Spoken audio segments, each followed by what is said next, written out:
Tonight's topic is Christianity dangerous? Our first speaker, Aron Ra. I'm going to say this. Anytime he and I are in the same room, people ask me how often the Wizard Convention comes through. Aron is the regional director for American Atheists. He's also a board member of both the American Atheists and the Center for Free Thought Equality. He's the director of Phylogeny Explorer Project. Aron is the YouTube atheist and an advocate for rationalism in science classrooms. His videos promote secular education and skeptical thinking, often focusing on falsehoods of creationism, among others, have been mirrored, featured, referenced, and recommended by many professional scientists, secularists, and educators, and has attracted more than 130 subscribers to his YouTube channel. Additionally, all of Aron's financial support comes from patrons on patreon.com.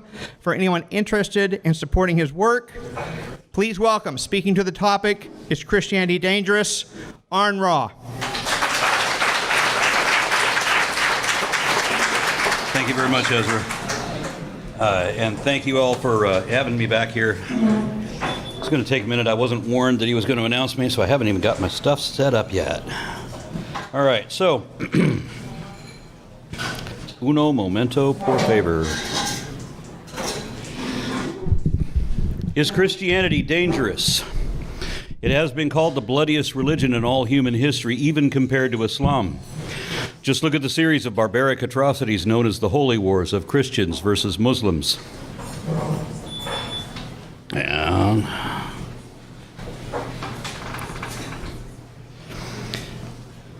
one moment, please. Okay. When the Washington Times asked which religion is the most violent, they noted that Christians caused 50 times more violent deaths than Muslims just over the last century.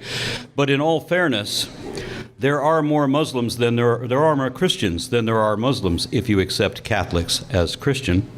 And Christians don't usually kill each other over religion, at least not anymore.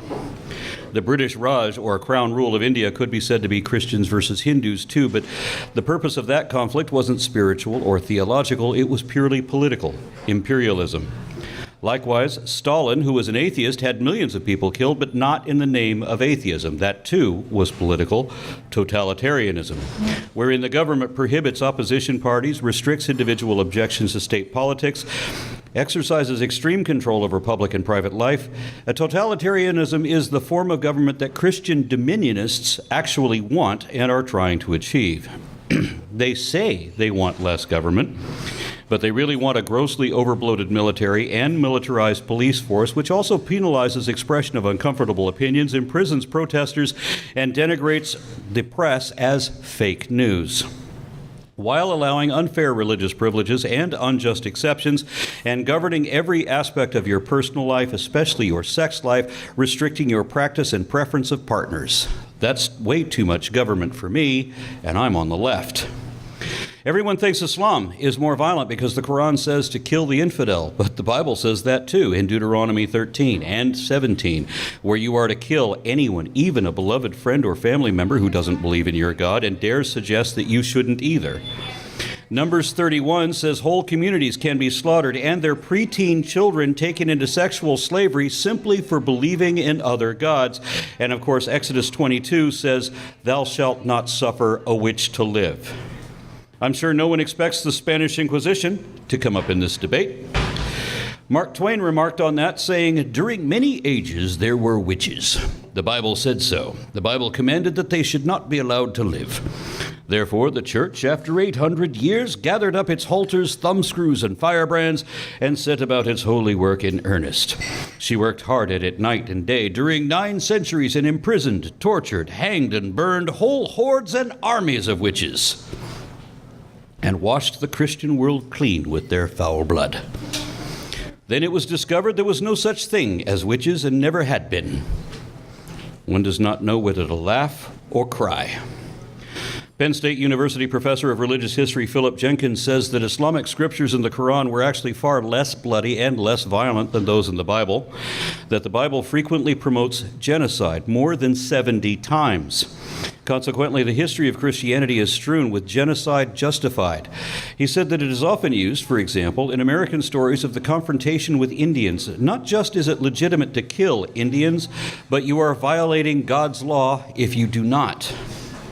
Professor Jenkins acknowledges that Christianity is not like that anymore, owing to what he calls holy amnesia, where believers conveniently forget or simply fail to notice any of the indefensible atrocities in their supposedly holy writ, as if all that inhuman evil reaped at the hands of righteous believers in the name of God was merely symbolic.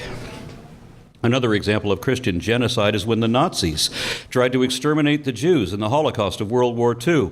Hitler declared, both publicly and privately, that the anti-Semitism of his new Christian social movement, as he called it, was based on religious ideas instead of racial knowledge, and that his initial violent attacks against the Jews in the Kristallnacht was inspired by the anti-Semitism of Reverend Martin Luther, father of Protestant Christianity. Hitler also rejected evolution outright in Mein Kampf, wherein he declared himself to be a creationist, and he ordered all of Darwin's books to be burnt. Hitler believed in racial superiority and eugenics. Darwin did not. Gore Vidal famously observed that more people have been killed in the name of Jesus Christ than in any other name in the history of the world. Christian history is rife with centuries of near-continuous overlapping wars between Orthodox Christians and Catholics, Catholics versus Protestants, Protestants against Puritans, and Puritans against Quakers, all of them killing each other in the name of the same God they all share. How dangerous is that? If you're born in a Protestant area, you'd better be Protestant until the Inquisition comes along. Then you'd better be good at lying. If you're born in a Catholic country, you'd better be Catholic.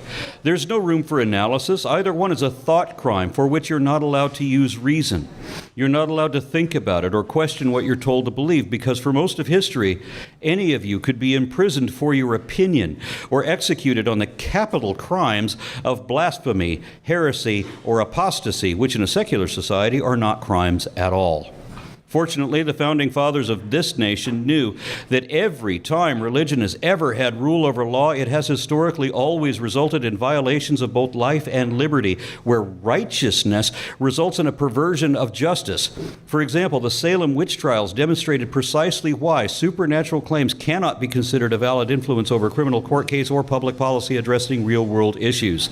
That's why our founding fathers established this country not on Judeo-Christian principles, but on secular values, such that in this country, blasphemy is not a crime, it's a right. Yet inter-Christian bloodshed continued even in the United States, despite the First Amendment, with Executive Order Number 44. That was signed by the governor of Missouri in 1838. It allowed American militias to hunt down and kill whole families of men, women, and children. And we're not talking about Native Americans either, but white people. It was called the Mormon Execution Order. It's the reason the Mormons had to flee Illinois and Missouri to make a new home in the deserts of Utah. That law was not taken off the books until 1976, during my lifetime. So Mormons who know their history understand better than most Christians do why you can't have freedom of religion without freedom from religion, meaning that the state shouldn't have an official religion, because then believers in every other faith become second-class citizens to be oppressed, subjugated, and in many instances killed. It is true that Christianity was suppressed as illegal once upon a time in the very beginning. It was blasphemous to the Jews, and the Romans, who had been tolerant of many provincial religions until then, referred to the early Christians as atheists because they lacked theism, being no more than a heretical cult of self-deluded mystics at that time. But once they had a convert in command, Constantine, all that changed. And those renunciate pacifists suddenly turned into holy warriors of the prosperity gospel. Once Christianity was legalized, it was soon illegal to be anything else. Because every religion is relatively humble, charitable, and kind in the minority, but they all become criminally oppressive in the majority.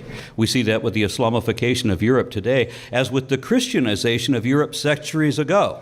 And I fear we might see a resurgence of that because there are more dangers to Christianity than just the hazards of religious war. The threat of Christian dominionism is the reason that I became an activist. Back around Y2K, I heard from religious extremists bragging about how their congregation voted exactly as their preacher instructed, along with a coalition of other churches illegally voting as a bloc to position certain evangelical judges and senators and so on in what was later revealed to be the wedge strategy. Although the people I was hearing from at that time were working with Reconstructionists from the Chalcedon Institute who wanted to replace our democratic republic with a theocracy that would enforce Levitical law. If you think Sharia law is bad, read Leviticus and imagine our government enforcing that. This country would be worse than any Islamic state, where you can be executed simply for working on weekends and where you are literally not even free to think your own thoughts. Christianity is just one of many religions, and all religions are faith-based belief systems, meaning that they have required beliefs and prohibited beliefs, things you have to believe or be damned if you don't, and things you're forbidden to think and will be punished if you do. Whereas a secular society allows and encourages free thought and the free exchange of ideas, which Christianity cannot endure or allow. Even the conservative Senator Barry Goldwater worried about our current political situation, saying, "If and when these preachers get control of the Republican Party, and they're sure trying hard to do so, it's going to be a terrible damn problem. Fortunately, frankly, these people frighten me. Politics and governing demand compromise, but these Christians believe they are acting in the name of God, and so they can't and won't compromise."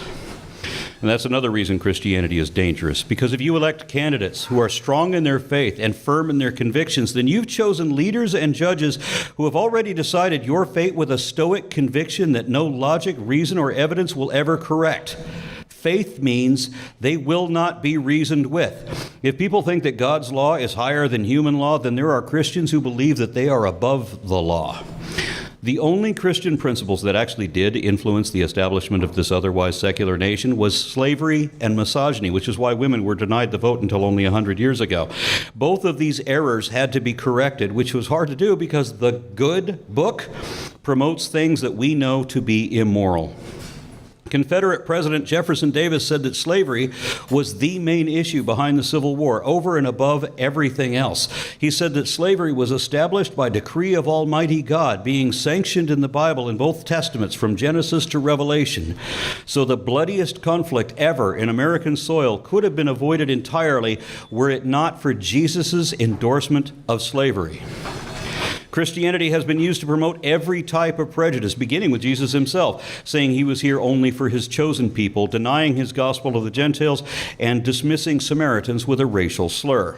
In 1493, Pope Alexander VI issued the Doctrine of Discovery, which stated that any land not already owned and controlled by Christians was to be discovered, or rather conquered, by Christians. Existing regimes were to be overthrown, their resources exploited, and their prior inhabitants enslaved and converted in order to further strengthen the church. In 1550, the church debated whether the native inhabitants of the Greater Antilles were fully human, as their one defender insisted, or, as his four missionary opponents declared, that they were instead natural slaves and soulless talking animals in human guise. It's not just centuries ago either. Evangelist Bob Jones said that if you are against segregation and racial separation, you are against God. Oral Roberts held the same position. I was a boy when the anti-miscegenation law was struck down in 1967. Had I been of my father's generation, then the marriage I have now would have been illegal because of my wife's Vietnamese ancestry and because of the previous trial judge's Christian beliefs. He ruled that Almighty God created the races white, black, yellow, Malay, and red, and he placed them on separate continents. The fact that he separated the races shows that he did not intend for the races to mix. Ignoring, for the moment, that none of this raving insanity counts as fact and should never have been uttered by a judge, understand that his exact statement or sentiment is still repeated on the websites of the Ku Klux Klan, who declare that they are exclusively Christian creationists who do not believe in evolution. Like all Abrahamic religions, Christianity suffers from and imposes sexual repression, such that violent scenes are graphically enhanced and celebrated, but scenes of mere nudity must be censored as pornographic. How can one even pretend to support family values if you think that breastfeeding a baby should be done in the unclean conditions of a public toilet rather than at table number 5 in the company of family and friends? Who cares if it offends some guy who calls his wife mother?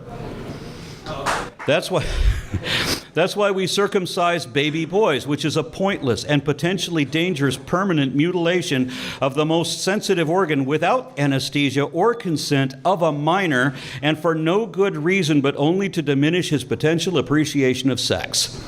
An indefensible act of evil.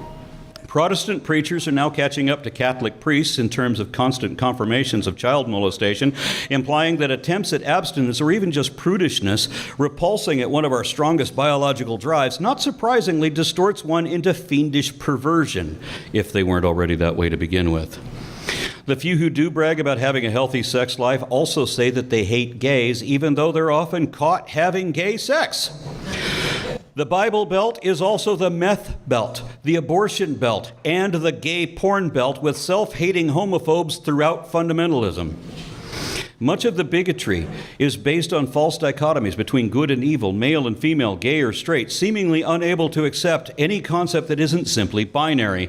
So trans people and queer folk might even be killed in the streets because the book of Leviticus says they're an abomination and their blood will be upon them.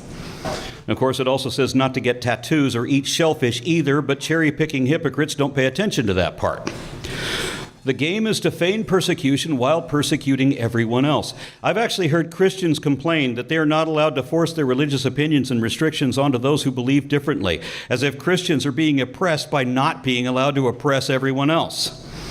Christian bigotry is dangerous because the religious right are pushing legislation that denies everyone else their rights, so that those of other religions don't get equal consideration. Those with no religion are forced to conform to and respect someone else's irrational delusion, while public schools deceive, mislead, and indoctrinate with lies and politicized propaganda, and people who are genderqueer are denied even the most basic rights.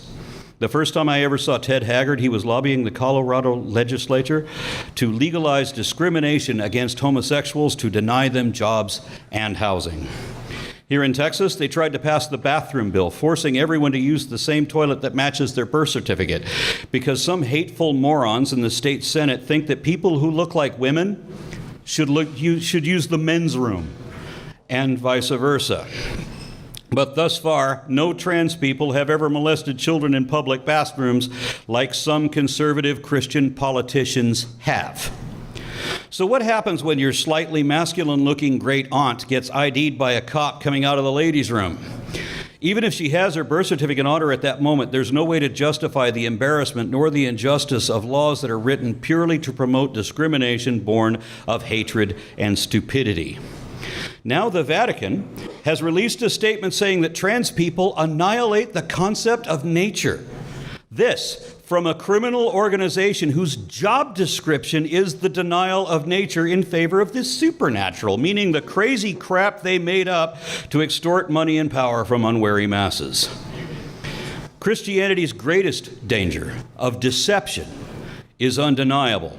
All religions depend on asserting baseless speculation as though it were a matter of fact, pretending to know things you don't know, dishonest though that is. There is no truth to any religion, nothing we can show to be true about any of them, but they are all based on a hell of a lot of lies. Remember when Pope Benedict told people in disease-ridden African countries that the use of condoms would actually spread AIDS? Remember when Pat Robertson told 30,000 some odd followers to go out and kill homosexuals where you find them because he said that would prevent earthquakes? Did you see Rick Wiles recently announced that eating plant-based hamburgers is a satanic plot to change our DNA to prevent our being born again? He's lobbying for the meat industry, no doubt. Remember when Copeland Ministries said that Christians didn't need to vaccinate their kids because Jesus redeemed them? That bit of ignorance caused their congregation to have a measles outbreak. Christianity is dangerous in that it provides cover for idiocy, dishonesty, paranoid delusions, and serious psychiatric disorders. Asking whether Christianity is dangerous is like asking whether smoking is dangerous. Somehow rock stars like Keith Richards managed to keep smoking even into their 70s, possibly with the help of a whole lot of other drugs. And some moderate Christians live long lives and seem just fine too. So some argue that Christianity is only dangerous if you take it too far, which is definitely true, and there are myriad examples to prove that. But I've seen that just like with addictive drugs, there's some degree of danger if you take any at all. Religion is like an addictive drug. Some think it's sexy, while others see it as poisonous. That's why those who quit these addictions also tend to be the most outspoken opponents of those habits. The best champions of reason over religion are those who were once ministers, missionaries, seminary students, and so on, who were educated by and dedicated to their faith before they realized what a problem faith is. Not just their particular faith, but the auto-deceptive nature of religious faith in general.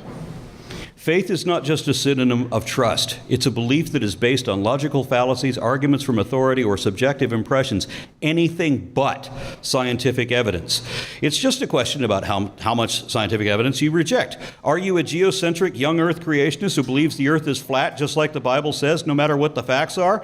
Or do you accept evolution as long as you can imagine that it is guided by God?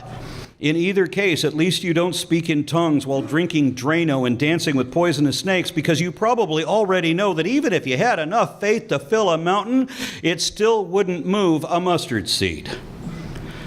Even the slightest acceptance of Christianity still requires some denial of natural science, even if it's just making believe things that are not evidently or even possibly true, like the soul, for example, because you have to believe that, or else you'll face the empty threat of a fate worse than death if you don't make yourself believe. There's a definite danger to your ability to reason if you've been conditioned that you must believe man-made mythology of impossible absurdity and for no good reason, even when all the evidence says otherwise.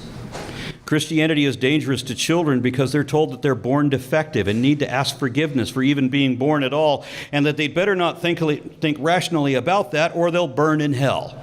Intellectually damaging child abuse. We've seen hundreds of children die in this country because their parents prayed over them but denied them medicine for easily treatable ailments. These kids all died because their parents were effectively wishing on a star, hoping for a magical enchantment that was never going to make their wish come true.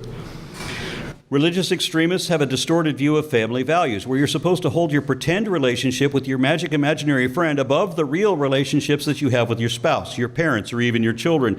Because remember, Jesus said in Matthew 10 that you cannot follow him unless you hate your sister and your brother and your father and your mother and your wife and even your own life. Call no one father on earth, he said, for you have one Father, the one in heaven. So forget about those people who really should matter more by virtue of the fact that they're really there and you don't have to pretend that they are.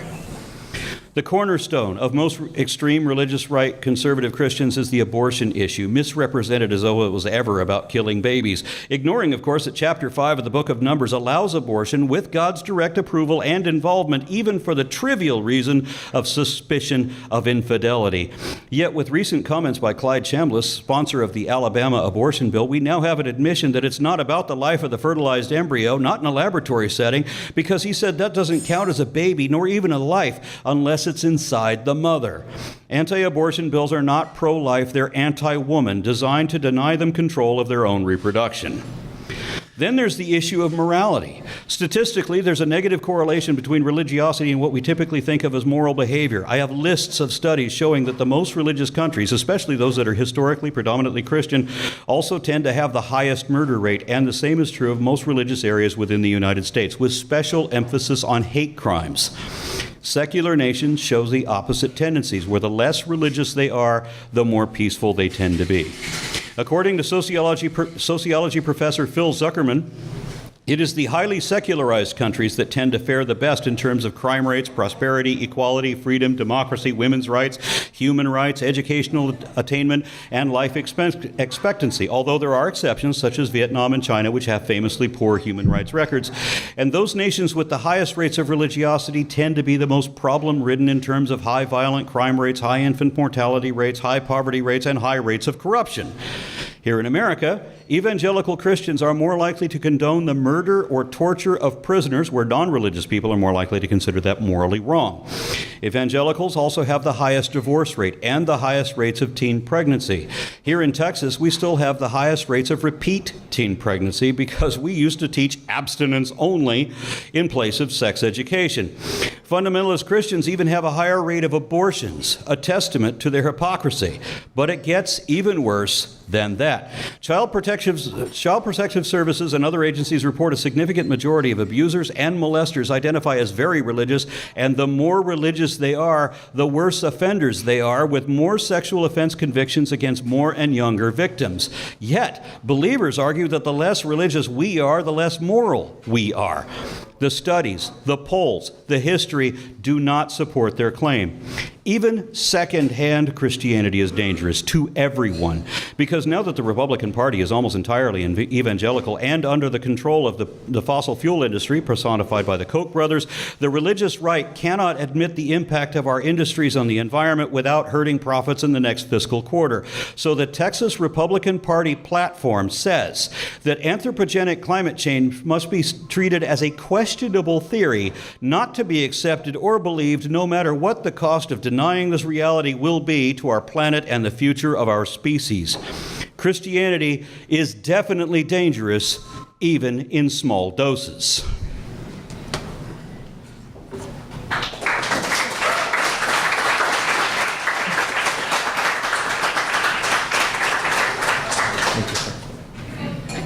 Another hand for Aron.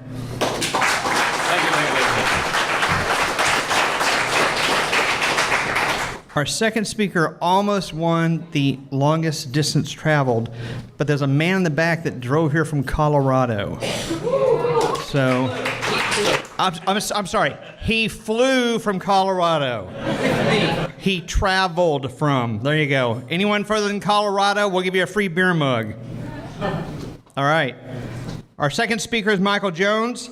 He's a Christian apologist and the founder and president of Inspiring Philosophy Ministries, an organization that is building a video library for every apologetic topic out there. Michael creates videos that defend the biblical worldview and corrects misinformation among Christians. Speaking to the topic, Is Christianity Dangerous? Please welcome Michael Jones.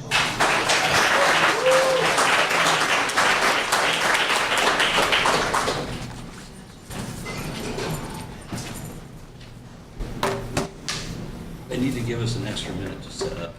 I know. Let me get my timer.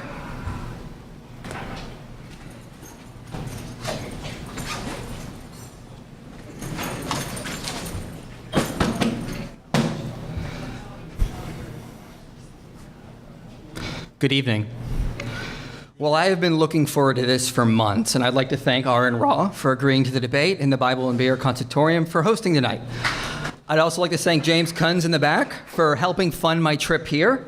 And I'd also like to thank the channel Rational Perspectives, formerly known as DREST83, for helping me prep for tonight. And with that out of the way, I want to dive right in. There seems to be some confusion about the topic of tonight. The topic is not, are Christians dangerous? If that was the topic tonight, in one sense, many Christians would probably say yes, because our own Bible says all humans are sinful, depraved, and that we seek to fill our own selfish desires. And that is the reason we need Christianity. So in one sense, I'm sure plenty of Christians would agree, yeah, at times Christians can be dangerous. In another sense, Aron might have to admit Christians are not dangerous because he felt safe to come to tonight's event, and I don't see a bulletproof vest on him. But that is not the topic tonight. The topic tonight is Christianity dangerous? Aron has listed several examples of Christians and some people who are not Christians who have done bad things. He only had to sit in one church service to know that Christians sin every day.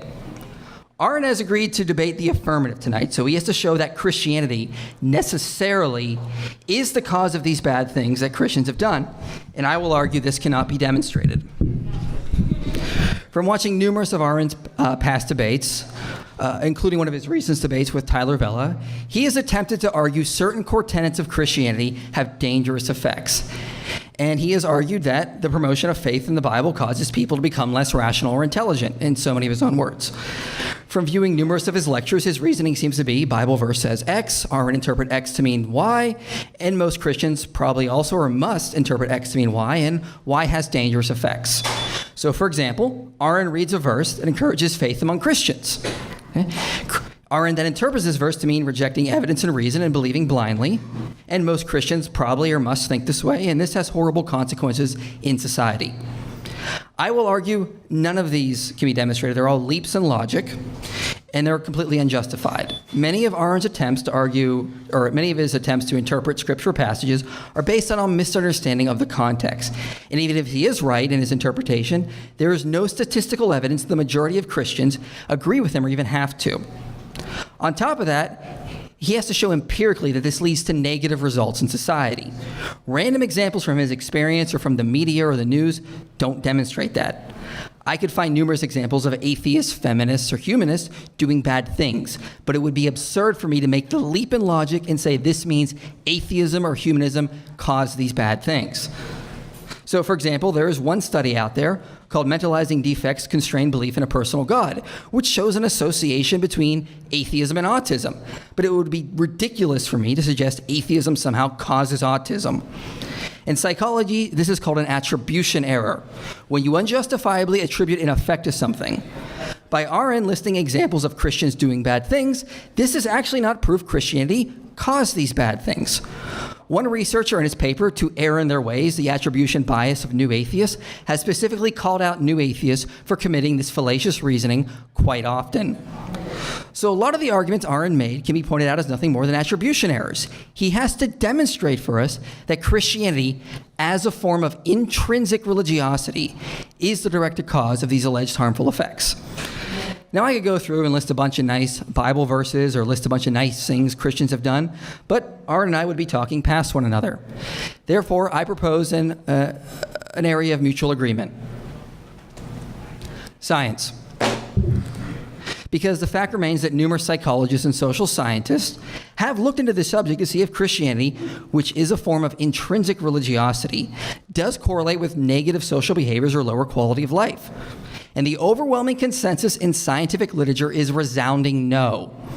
In fact, numerous studies show intrinsic religiosity does increase one's overall quality of life and has been positively associated with increased ethical behavior and overall well-being.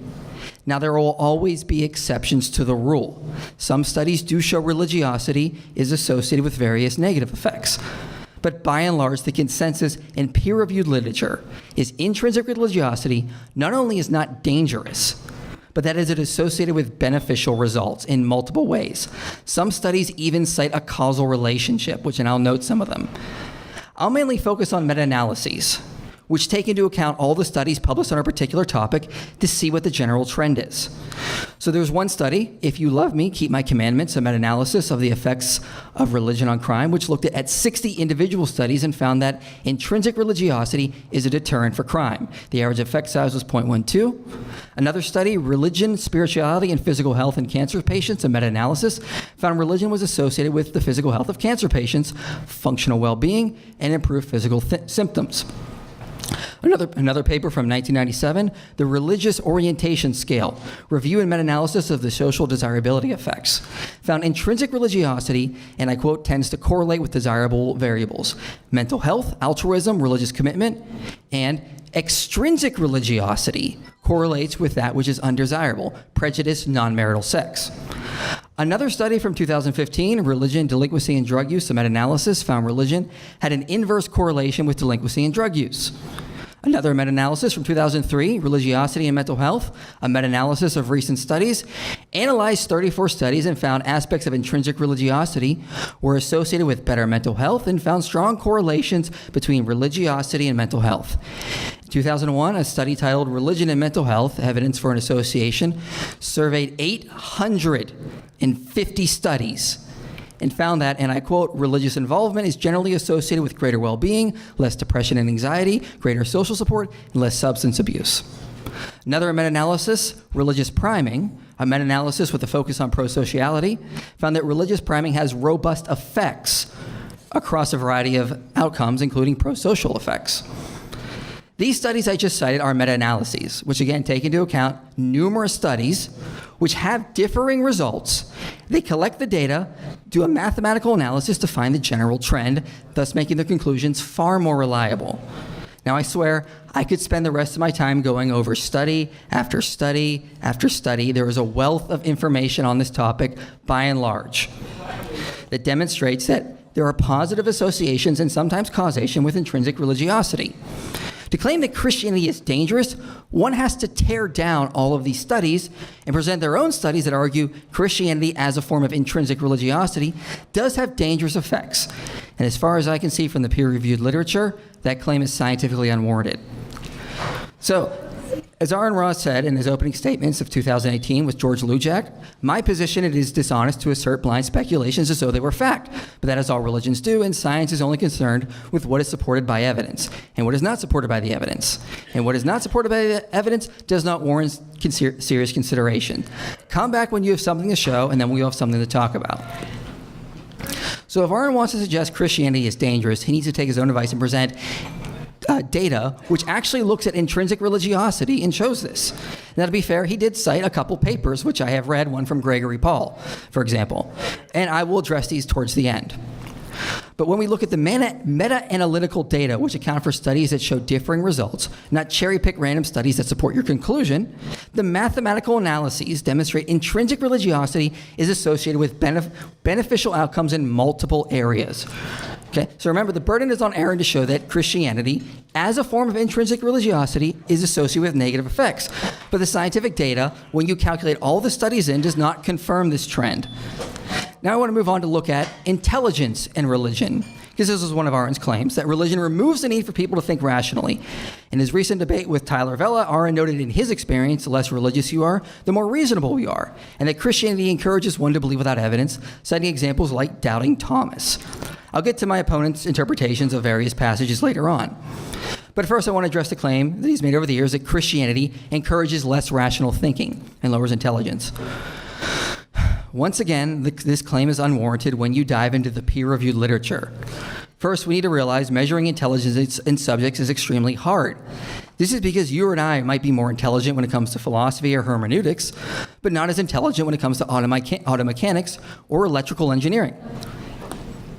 Intelligence is not really aligned with stupid on one end and genius on the other. In reality, intelligence is more like a web, with different individuals excelling in different areas. This all means studying intelligence can be quite difficult.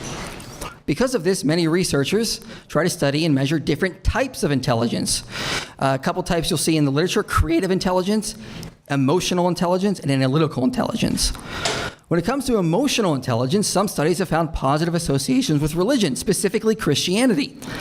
And this is defined as the ability to understand one's emotions and those of others, use emotional information to guide thinking and behavior in oneself and others, and adjust one's emotions to adapt to the environment and overcome trials and increase self-mastery. Psychologist Daniel Goleman wrote a whole book called Emotional Intelligence, where he argues this type of intelligence is more helpful than IQ or analytical intelligence. And multiple studies show positive associations with Christianity. Of course, what about rationality or analytical intelligence? Well, we don't have to take Aron's experience for it or the media. We can study the literature and see if there are any positive associations with intrinsic religiosity and decreased intelligence or decreased rational skills.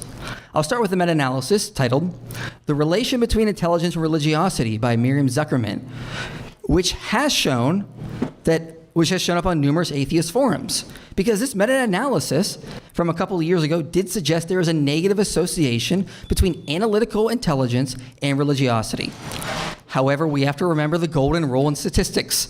Correlation is not causation. In fact, this study that has been so often cited never suggests religion causes lower levels of intelligence. They directly say the present findings are correlational and cannot support any causal relation. Furthermore, this study was heavily criticized by other researchers for significant problems. One study titled Losing Faith in the Intelligence Religiosity Link argued that the Zuckerman study suffered from publication bias. It didn't calculate the different sample sizes in individual studies, didn't distinguish between fixed and random sample sizes, relied too heavily on the fixed sample sizes, and didn't take into account the fact that the negative correlation decreased over time. So in other words, more recent studies displayed far less correlations between religion and lower levels of intelligence. The mathematical data in this later study recalculated Zuckerman's work and with these issues in mind and found the correlations were significantly weaker. In fact, the correlations were non-significant when they limited themselves to studies conducted after 2010, or they only looked at men. The data also becomes quite fickle when other researchers did a cross-cultural analysis and looked at far less religious cultures versus more significant religious cultures. See Analytical Atheism, a cross-culturally weak and fickle phenomenon. That's the name of the study. Interestingly, in far less religious countries like the UK and the Czech Republic, and I quote, analytical thinkers were mildly more religious.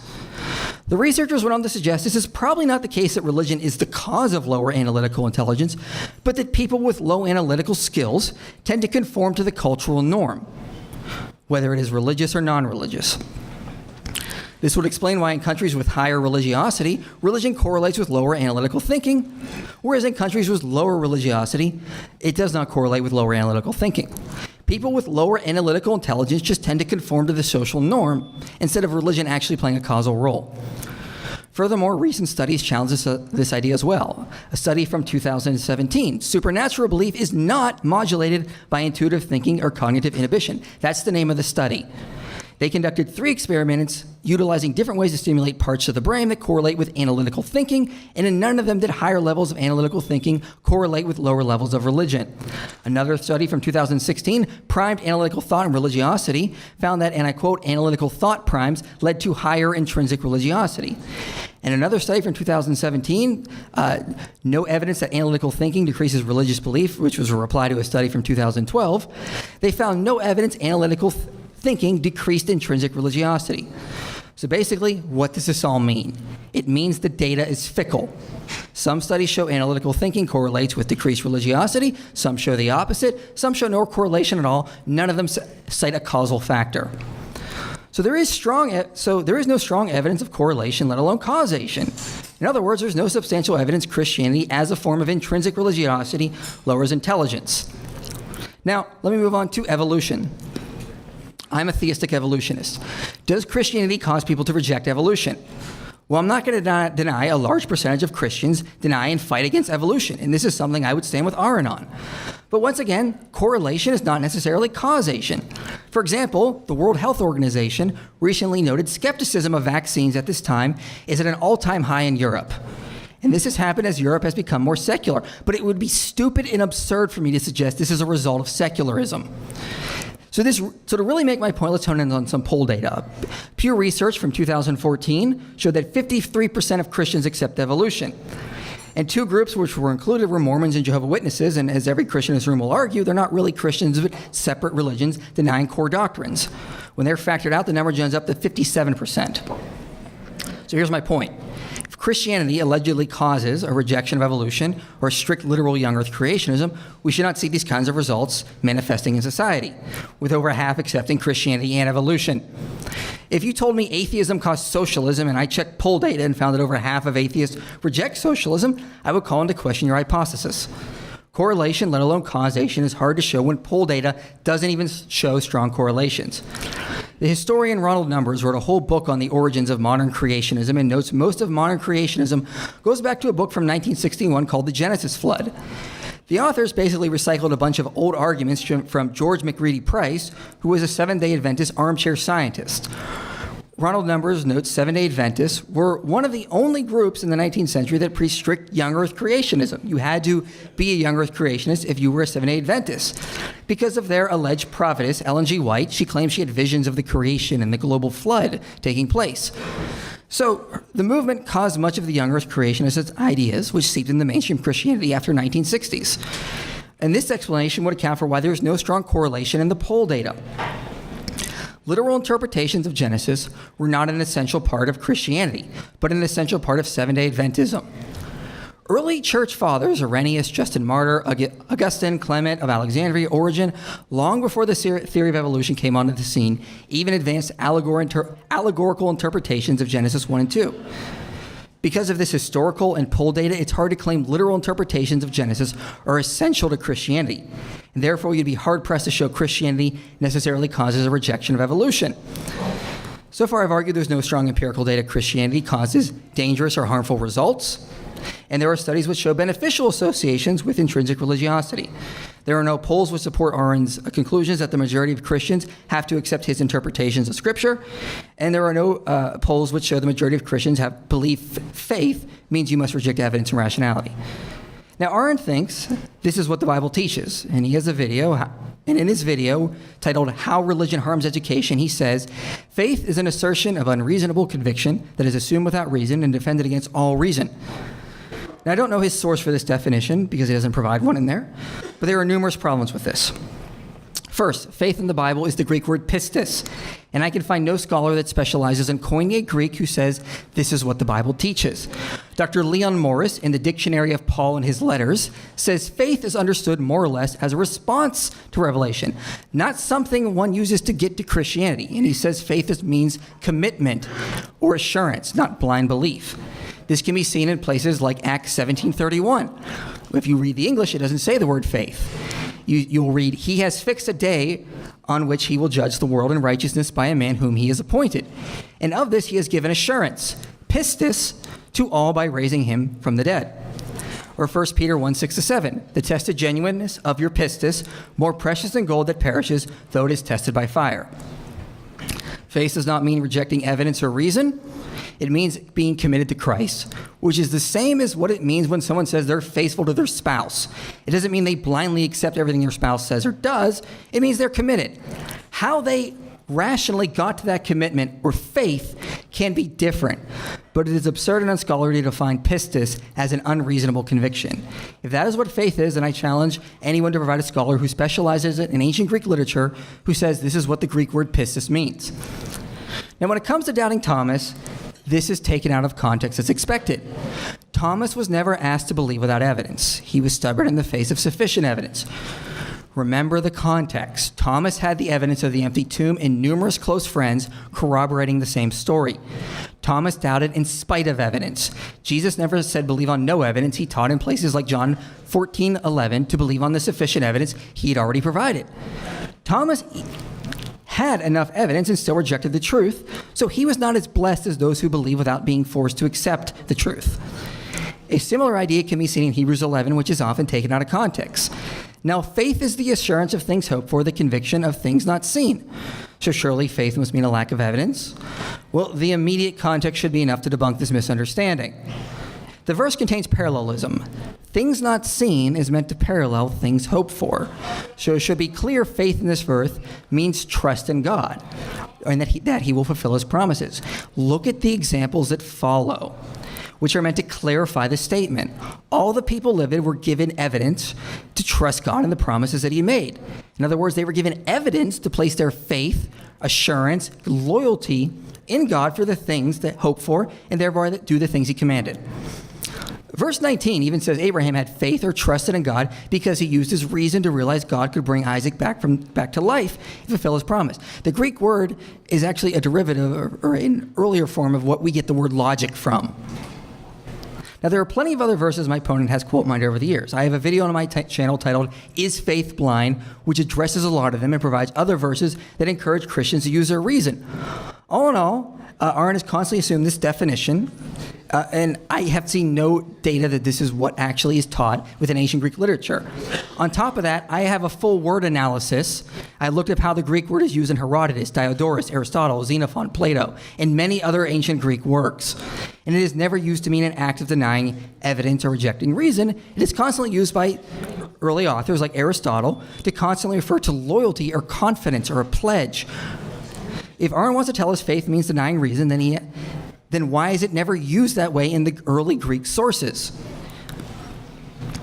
So as far as I can find, and I could be wrong on this, but the definition that faith is the belief without evidence came from a satirical dictionary called the Devil's Dictionary, written by a Civil War soldier, Ambrose Bierce. How about Old Testament verses? Don't Christians constantly ignore that? I have tattoos. The first and most obvious problem is this is confusing prescriptive verses with descriptive verses. Many of the verses from the Old Testament are not prescribed to Christians, and this can be demonstrated in 4 easy steps. In Matthew 5, Jesus says he came to fulfill the law and that it will pass away once all is fulfilled.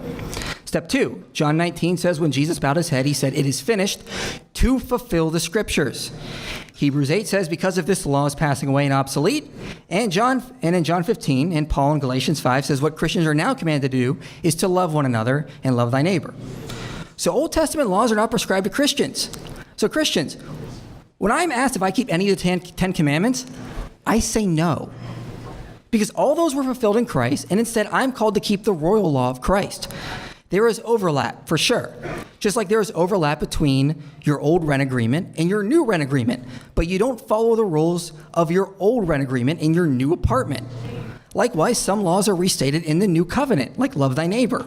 But that doesn't mean it's exactly the same covenant as the old.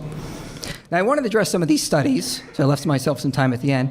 So he cites a cross-cultural analysis of saying that more secular countries have better results. This is a paper by a paleontologist named Gregory Paul, and I've seen Phil Zuckerman cite this as well. Okay, I want to be clear. I'm using an analogy here. I'm not accusing RN of anything in this analogy except comparing types of reasoning. Unfortunately, this is the same data I see when I've debated white supremacists. They'll go, look at how much better Europe is, and look at how bad Africa is. Therefore, whiteness causes it. That's a bad argument. We have to do multivariate analysis of people in these countries. That's important. You just can't do what Paul did, do a univariate analysis of cross-country data. That's not a good argument. For example, other studies, when you look at this, where is it? So, for example, crime and religion, an international comparison among 13 industrial nations, found at the individual level of analysis, evidence has accumulated in support of the hypothesis that persons who are most religious commit crimes at lower rates than those who are least religious.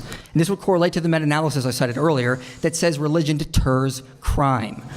So, Phil Zuckerman does a lot of this in his paper from 2009 where he cites these cross-cultural analysis. The problem is that's not good reasoning. We got to look at intrinsic religiosity studied in actual subjects. And by and large, it shows very good results. Now, real quick, I want to know the differences because I want to preempt a possible argument. What's the difference between intrinsic religiosity and extrinsic religiosity? This shows up in the literature a lot. Psychologists going back to the 60s wanted to distinguish different types of religiosity. Intrinsic religiosity is to find persons with orientation find their master motive in religion. Other needs, strong as they may be, are regarded as less of an ultimate significance, and they are, so far as possible, brought into harmony with the religious beliefs and prescriptions. In other words, intrinsic religiosity means you hold to the core tenets of the religion. That's why you're religious. You want to believe in the core tenets of Christianity. That's your motivation. Extrinsic religiosity is defined as using religion as a means to an end. You use religion to make yourself more moral, or to be part of a fun social group, or just to fit in with your culture. You use religion as a means to an end. That is always associated with negative effects. Whereas intrinsic religiosity, what is studied in the literature, is by and large associated with very positive effects. So we need to keep that in mind going forward. Other terms that show up in the literature are like things like quest orientation, religious fundamentalism, distinct from intrinsic religiosity, and sometimes we'll even include Christian orthodoxy, which can overlap different parts in there. So we need to keep that in mind. Furthermore, one of the studies I cited earlier, the religious orientation scale, notes that extrinsic religiosity scale does a good job, extrinsic religiosity does a good job of measuring the sort of religion that gives religion a bad name. So a lot of the effects we see in society that some people like to attribute to religion, in the meta-analysis peer-reviewed data, that's most likely attributed to extrinsic religiosity, not actually intrinsic religiosity. And Christianity, by definition, would have to be a form of intrinsic religiosity. So that's also to remember. Now I want to also address one more thing, climate change. Does Christianity cause rejection of climate change? Well, no, Yale University, a program called Climate Change Communication, did a poll and found that Catholics, 69% accept anthropogenic climate change, Protestants, 62%, and even evangelicals, 51% accept. Okay, so if Christianity somehow causes this, I want to see a study showing intrinsic religiosity causes people to reject environmental policies or whatever. Plus, there was a study called Political Conservatism, Religion and Environmental Consumption in the United States.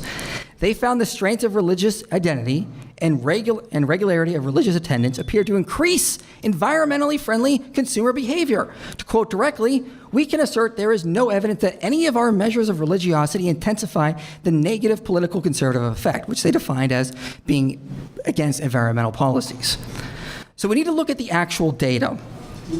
So going back to my original point, Aron has chosen to debate the positive position tonight, that Christianity is dangerous.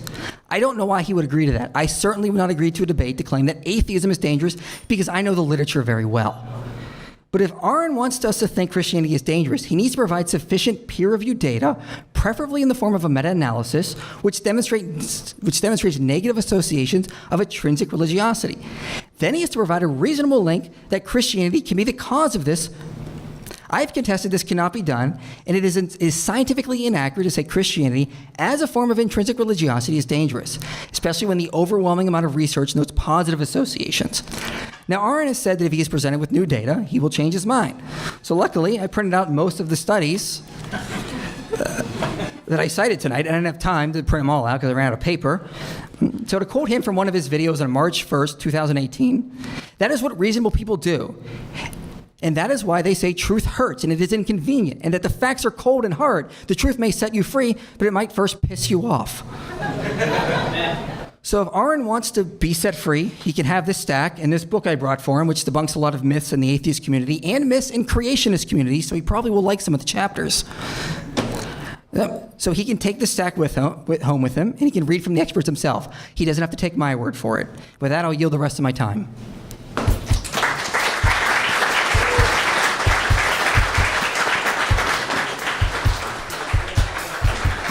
We will now segue to cross-examination.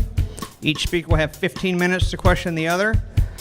I will give notice at the 5-minute and 2-minute mark. After that, short 10-minute break where you will throw a lot of money at the bar. And then we will have Q&A start over here.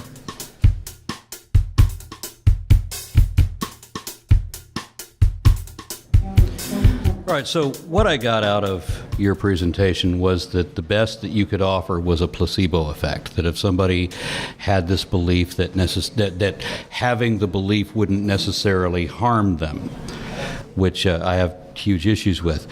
But we note that Christianity, obviously, by my presentation, doesn't show that it prevents Christians from behaving badly. That has failed, right? And there's nothing about the value of truth in the belief, right? There doesn't have to be any validity at all, which is a huge issue for me. I will have to wonder, how is it not dangerous to believe in the concept of a scapegoat or original sin or a global flood that we know never happened, any of that? How is that not dangerous? Well, you'd have to show studies showing those specific beliefs actually cause these dangerous effects. I just can't go, oh, well, your interpretation is enough to show that. I don't know what else to do. I want to go off on what the science says. Okay, and of course I do too. I mean, Daniel Dennett. Thank you. Daniel Dennett is running the. I think maybe it's his wife, Linda Lascola, that's running the clergy project. Are you familiar with it? Vaguely, you should probably remind me. So this is where pastors who have spent their lives making a living as pastors realize that they don't believe their own nonsense anymore. And one of the trends that was recognized from that was that they tend to be less, when they realize that they no longer believe, they come out of belief. The trend is that they no longer are as judgmental. They are much more tolerant. They're much more liberal. They change the way that they vote. They no longer hate gays, for example. You know, so how does I'm trying to formulate this question on the fly. How does believing things that are not evidently true, which is the basis of faith, not dangerous? Again, I can't psychoanalyze all those pastors. I would need to have a study done. Are they extrinsically religious? Are they Christian fundamentalists? I'm sorry, religious fundamentalists is the term used in the studies. Are they intrinsic? Just saying, look, this is the way it perceives to me, or this is the way it perceives to Dennett's wife, is not enough to actually show That's what's happening. Correlation is not causation. I need to see actual data that intrinsic religiosity increases bad ethical behavior or lowers intelligence or increases these bad beliefs, you think. Well, I give a whole bunch of examples of this, right? And this is specific to Christianity. Of course, this is all religions that have the same problem. And they all claim to have the absolute truth when none of them have any actual truth to them at all. And one of the biggest issues that I have with religious people is that they always, for some reason that I've still never figured out, they always think that belief in the existence of God somehow dictates morality, even though the Scriptures doesn't support that at all. I mean, the way that we are judged is not over whether we are good or bad, because if we are evil, then according to the Bible, then we are going to be punished in this life, not in the next one. What we are judged for exclusively is whether we believe. It doesn't matter how evil you are. All your sins can be forgiven if you but believe. But if you don't believe, then it doesn't matter how good you are, because the only sin that cannot be forgiven is the sin of disbelief. You are judged for your gullibility exclusively, and you are not given evidence. You're given, as I said before, you're given authority claims, right? You're given that you have to believe the Bible or else, but you are not given evidence to indicate that, and you are forbidden to consider evidence to the contrary. Is there a question in there? I thought that was. Well, you didn't end with a question. How is it not dangerous, given that you have to believe this no matter what? Okay, well, you cited a couple things in there. A, your interpretation. A, in your experience, this is what you see. I would just reply, is your experience somehow evidence? I need to see actual data that what you think this interpretation, as I noted in my presentation, is interpreted that way. So you take this Bible verse and you say, well, it means this. And then all Christians also accept this, and it says dangerous effects. All those are leaps in logic. You got to show me your interpretation is the only necessary reading. And then you got to show that most Christians agree with you on this, and that has dangerous effects when studied. Well, Dan Barker, for example, who was a missionary for many years, traveling internationally, bringing the word of God and so forth. He was the one that wrote that faith is a cop-out. That if you have to believe something on faith, it means that that it's not based on evidence, right? So we've gotten quotes like this from many people who used to believe once they realized how vacuous that actually is. And every Christian I've ever debated this with tells me that I'm misdefining faith. And then so I would say, okay, well, what is the evidence, the scientific evidence that prompted you to believe as you do? Never once has any of them ever produced a thing.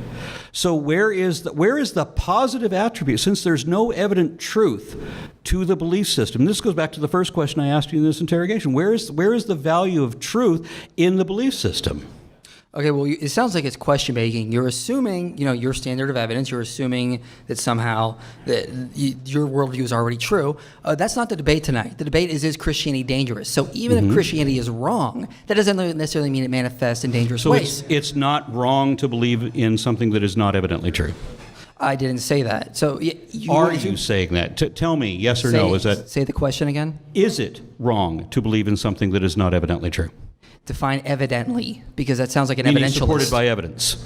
See, I can't believe something unless it is supported by evidence. Right, and I would agree. I wouldn't believe something unless I'm convinced by it. I would agree. And then there has to be evidence to convince me. I can't take because I said so or because you'll go to hell if you don't believe this. I would agree. Okay, so with Christianity, you are required to believe in a handful of things, just a small number of things that are not supported by any evidence at all, and that's the thing that you're being judged for. So how is that not dangerous, especially when it comes to your evaluation or your analysis of data? If you're not allowed to consider data, you're only allowed to believe what you're told on faith. A couple of things there.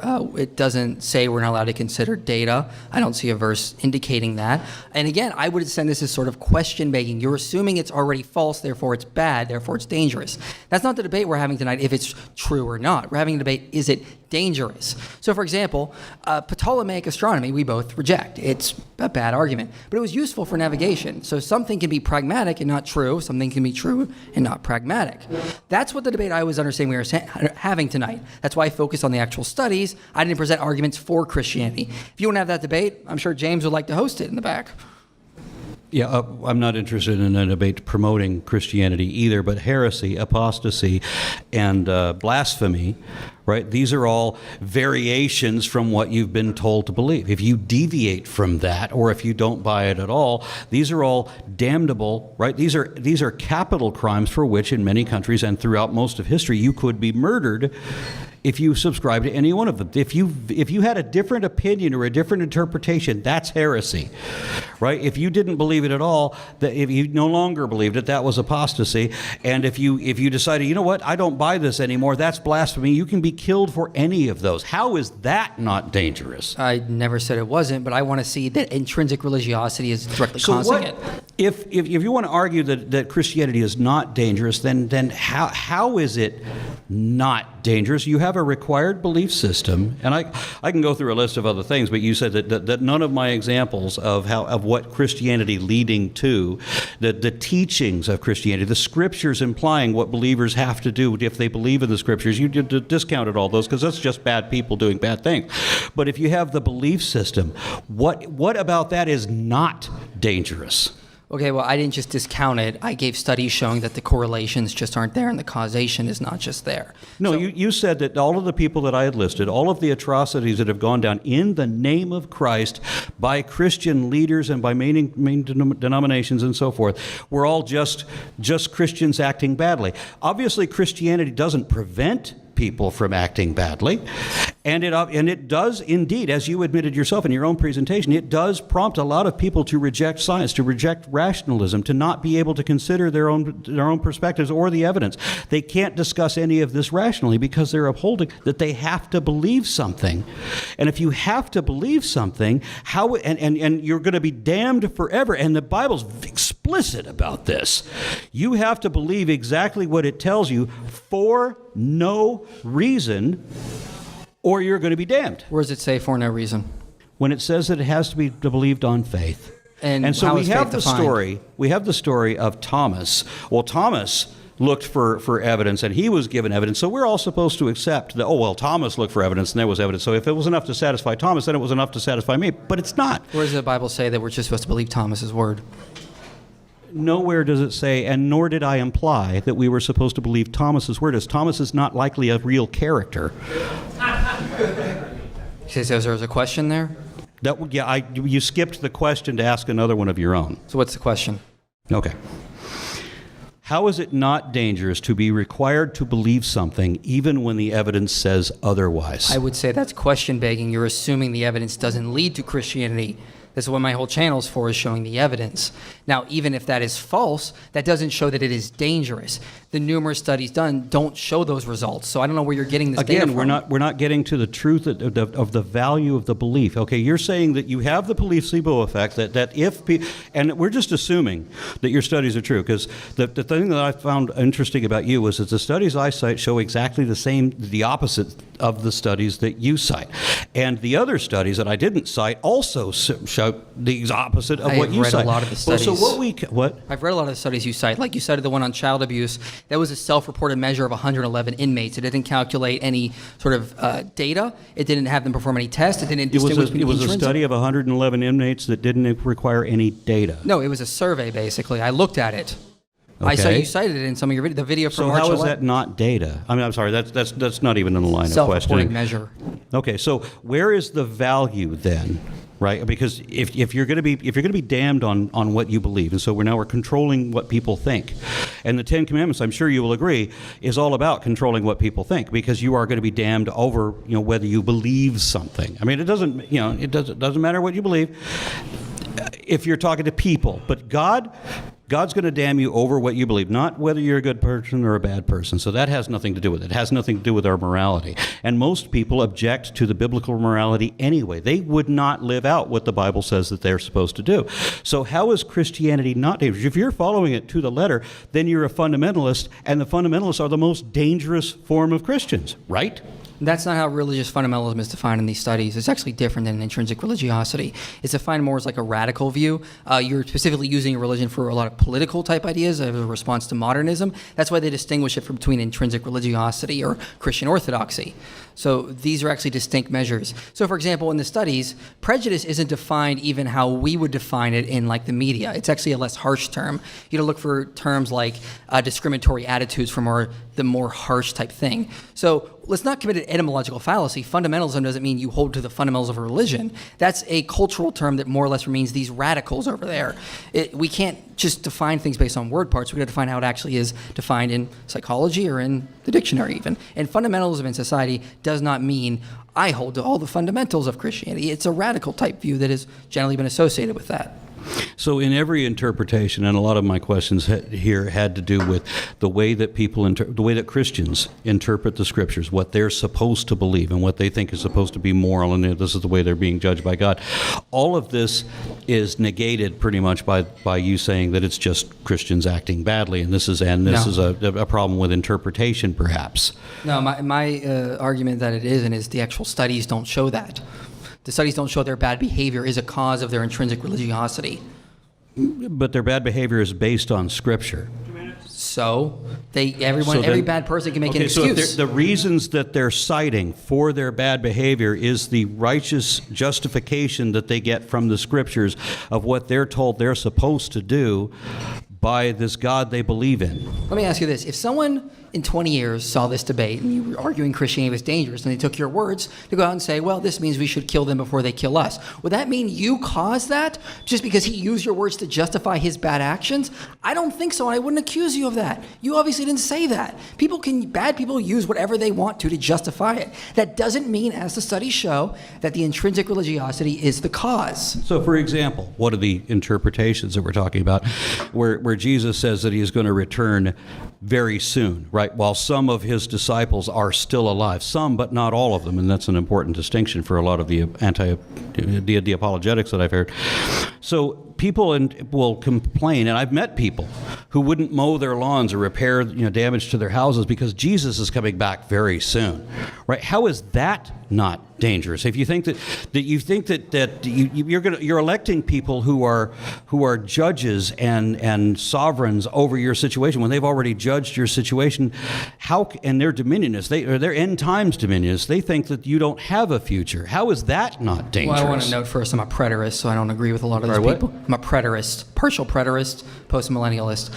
For one, their misunderstanding does not mean the belief actually caused it. If someone misunderstood humanism, like the Jacobins who called themselves humanists to do all these horrible things during the French Revolution, that doesn't mean humanism caused it. It means their misunderstanding, their bad behavior, trying to justify anything they can, is what caused it. I have quite a list here of atrocities that are being visited against American politics, against the environment, against the economy, against virtually every aspect of life that is being caused by religious beliefs. But all of that is negated because they're interpreting it wrong? What? Answer the last question. Say that again? I said, so you're saying that all of I've got a long list of people. They're trying to justify their bad behavior by misinterpreting Scripture and finding whatever they possibly can to justify what they already want to do. So everything is just a misinterpretation, even when the Bible is explicit about it. Yeah, because you have to show it in the actual studies that this causes it. Actual studies. I have questions for you. How do we have an actual study of an interpretation of Scripture? I got questions for you. Okay. 15 minutes. All right. Wait, 5 and 2. All right. Do you have any scholars that specialize in Koine Greek that say pistis means denying evidence or reason? Scholars who say that say again? Pistis, the Greek word we translate as faith, means denying evidence or reason. We have demonstrations of that. Do we have any scholars that say this is how it's defined? I have no idea if we have scholars that say that. I know that we have missionaries who say that is what it is. Okay, are they experts? I'm sorry? What? Are they the experts, though? I don't know. Okay, fair enough. But as I said, what I've demonstrated myself is whenever I've talked about, okay, so your faith is based on arguments from authority, or your faith is based on a subjective impression, but it's based on anything but scientific evidence, because that's the one thing we never have that supports faith. And they say, well, you're wrong. We have that. Okay, well, what is your scientific evidence? Never once has a Christian ever given that. Okay, how is the word pistis defined in Aristotle, Antiphon, Diodorus, Plato? Have you looked into that at all? No, I haven't looked into how Aristotle interpreted that. Okay, so then have you done a good analysis of what the word actually means in the New Testament then, if you don't actually looked at the Greek word? In the context of the New Testament, yes. How so? See, Jesus tells his followers that if you had the faith of the mustard seed, that you could tell that mountain to go jump into the sea, and it would be done. You would be able to do greater things than I have done if you had any faith at all. But then, of course, it's an impossible standard, because anytime they can't tell the mountain to jump into the ocean and it jumps into the ocean, it's because they didn't have enough faith. And so this is an impossible marker that they have to live up to. But it still means that they're supposed to believe that, and they're supposed to be absolutely convinced of it. And again, it's not about evidence. Blessed is he who has not seen and yet believed. Is Jesus always literal? No. Yeah, exactly. So now we have the argument of it's metaphorical, except when it's literal, and every time you get a challenge on it, well, then it's not literal there, it's metaphorical there. It's called hermeneutics. Another question. If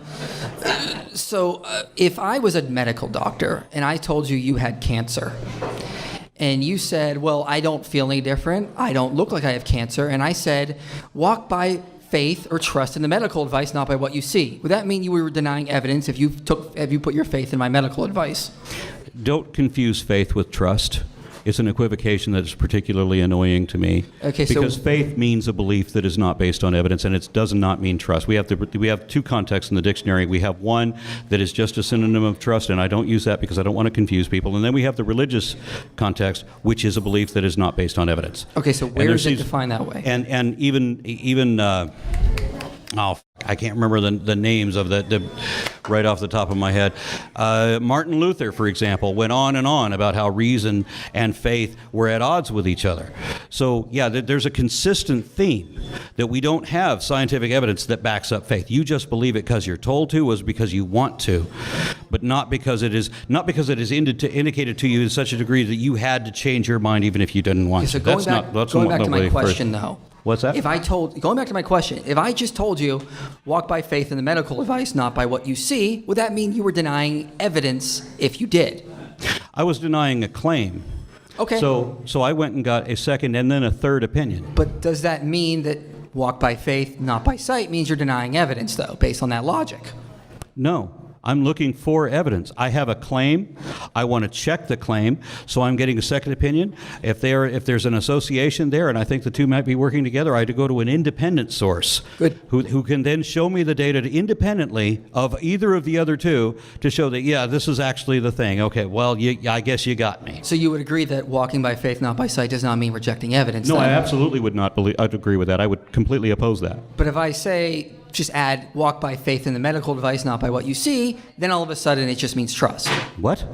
So if I said, like my example, walk by faith, not by sight in the medical advice, there it means trust. But when in the New Testament, using the same language... I'm suggesting that you should use skepticism rather than just believing the first thing that you're told. And you're trying to turn that around, that the first thing you're told is something that we should believe. Or if you don't believe it, well then that's somehow faith because you're checking it on other sources. No, you're contradicting now. No, that's not what I'm saying at all. I'm just asking, is the phrase alone, if you heard it from a doctor, mean you're rejecting evidence?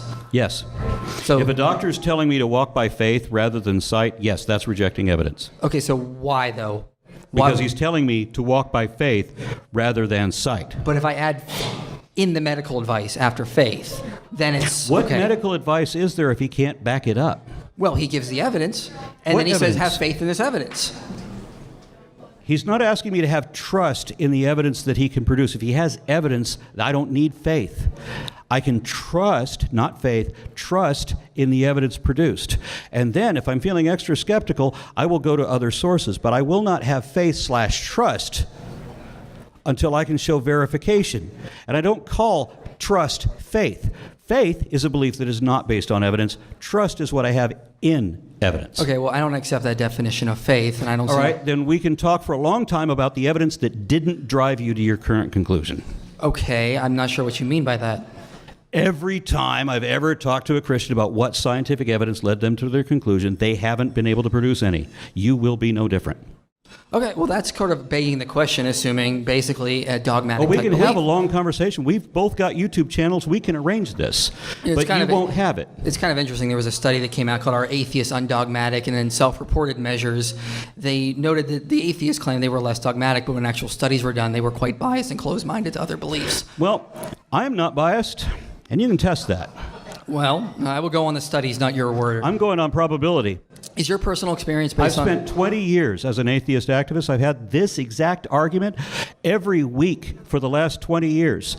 Not once has it varied.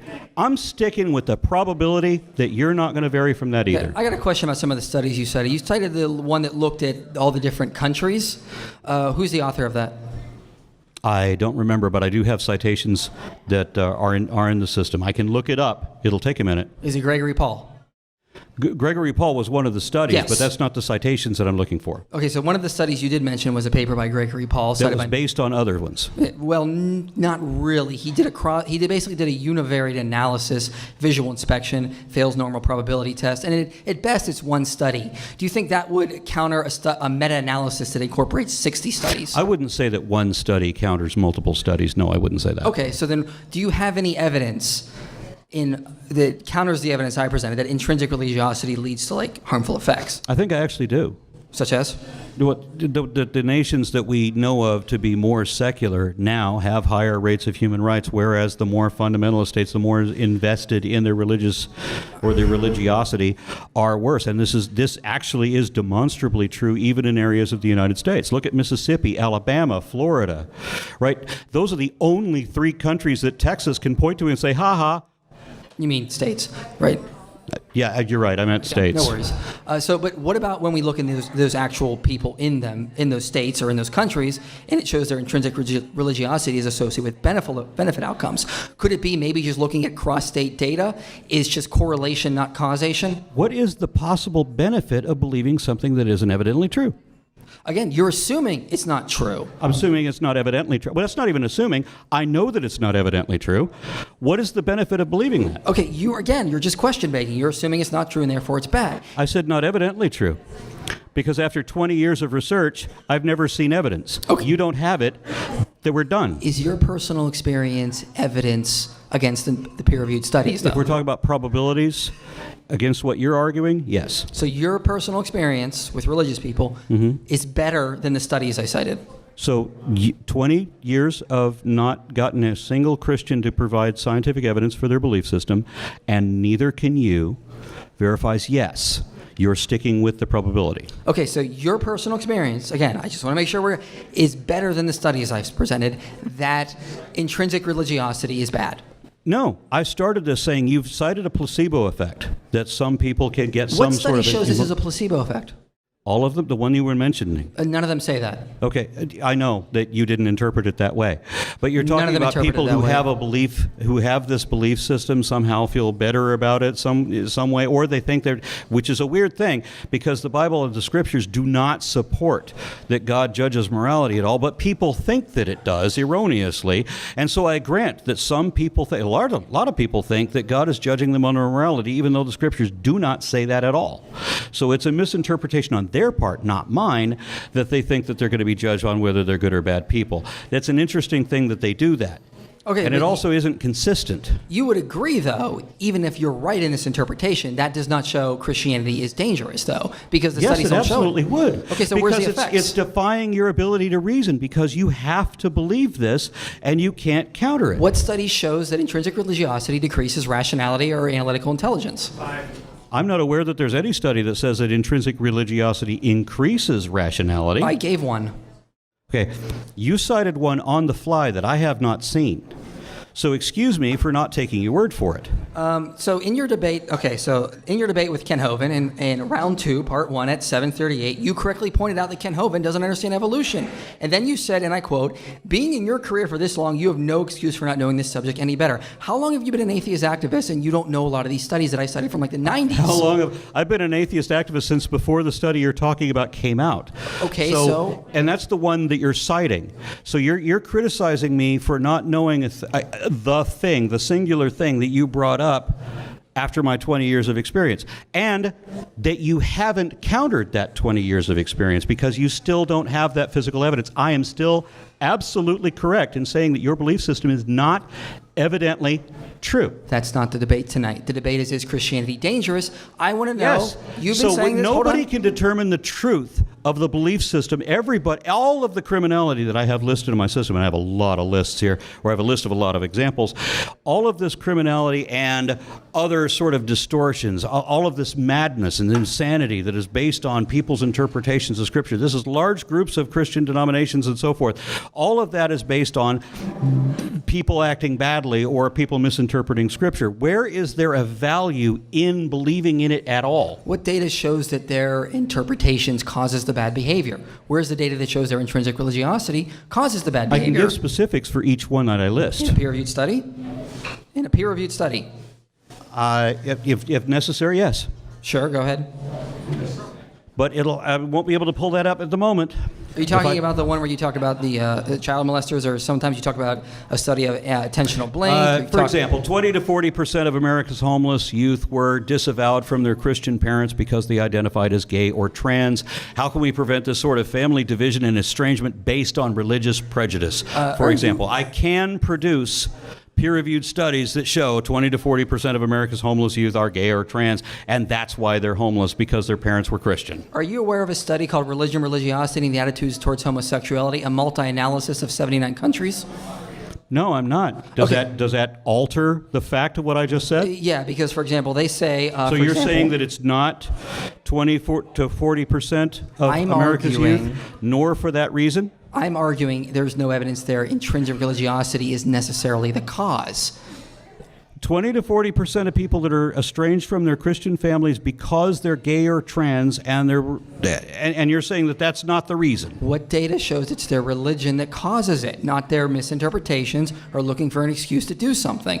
So this study I was talking about, they note, for example, in communist... Okay, so for example, they say these results on religion and religiosity are in line with the claim of Gordon Allport, who stated that the role of religion is paradoxical when dealing with homosexuals. They even noted in communist and post-communist countries, an increase in religiosity led to a less strong rise in homonegativity. So if the religiosity is causing these negative results, why is it not correlating with the data done in peer-reviewed literature? Isn't it? It's not. There are some studies that do argue that, but they don't ever argue a causal factor. I know, I've looked. So I watched a few minutes of one of your other presentations, and I was surprised to find that you cite data that is exactly opposite of the data that I would cite. I was not really surprised at that, I guess, would be fair to say, because I knew you would have to. I don't see where you're coming from here. I don't see a defense of the belief system where Christianity, the idea that you have to believe that somebody died for your sins, which is a scapegoat excuse, and how this is supposed to, your belief in that, not the actions that you actually commit, but your belief in that is somehow supposed to judge you for eternal damnation or eternal salvation. There's no benefit here. I'm looking for, and I know you're going to say, well, where is the peer-reviewed study that says that the Bible says that? But the Bible says that. That's not what I'm going to say. I'm going to say there is no evidence that that belief, A, is the correct interpretation, let alone causes Christianity to be dangerous. There's no peer-reviewed study that says it's not the correct interpretation either. That's the problem with interpreting scriptures. Everybody makes up whatever they want it to say. Okay, that doesn't show that it's dangerous, though. It shows that... It does. I've shown a huge list, and I haven't gone into it because I have a much longer list than I was able to give in this, but it does show that people will commit all kinds of atrocities in the name of what they think their God is saying, and you're saying that they're just all misinterpreting it.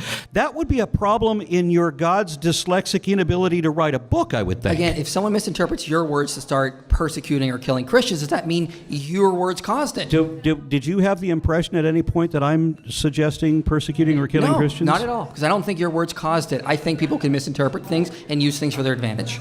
I have never made any advocation of violence You're correct. at all. You're correct. Absolutely, you're correct.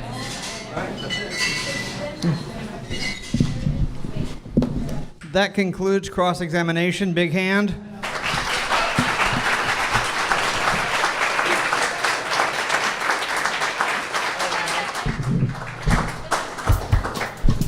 We're going to take a 10-minute break and throw large amounts of money at the bar until they say, stop it, that's too much. Then we will come back with our handsome and beautiful smiling faces and begin Q&A. Thank you.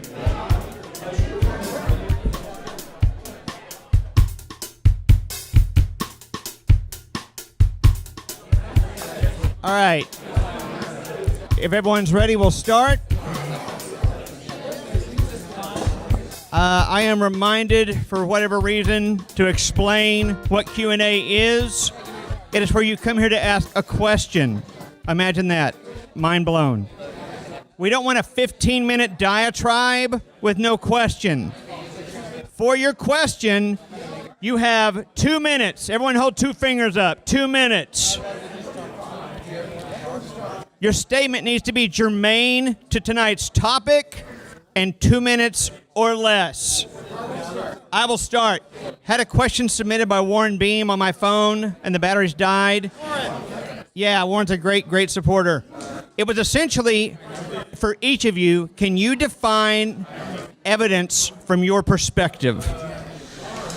When I talk about evidence, I'm only talking about scientific evidence, which is the way that I define that, and this is after years and years of having to summarize it, is a body of objectively verifiable facts which are positively indicative of or exclusively concordant with only one position over any other. And the reason that I've had to define it that way is because a lot of people will say, well, we're both looking at the same evidence. No.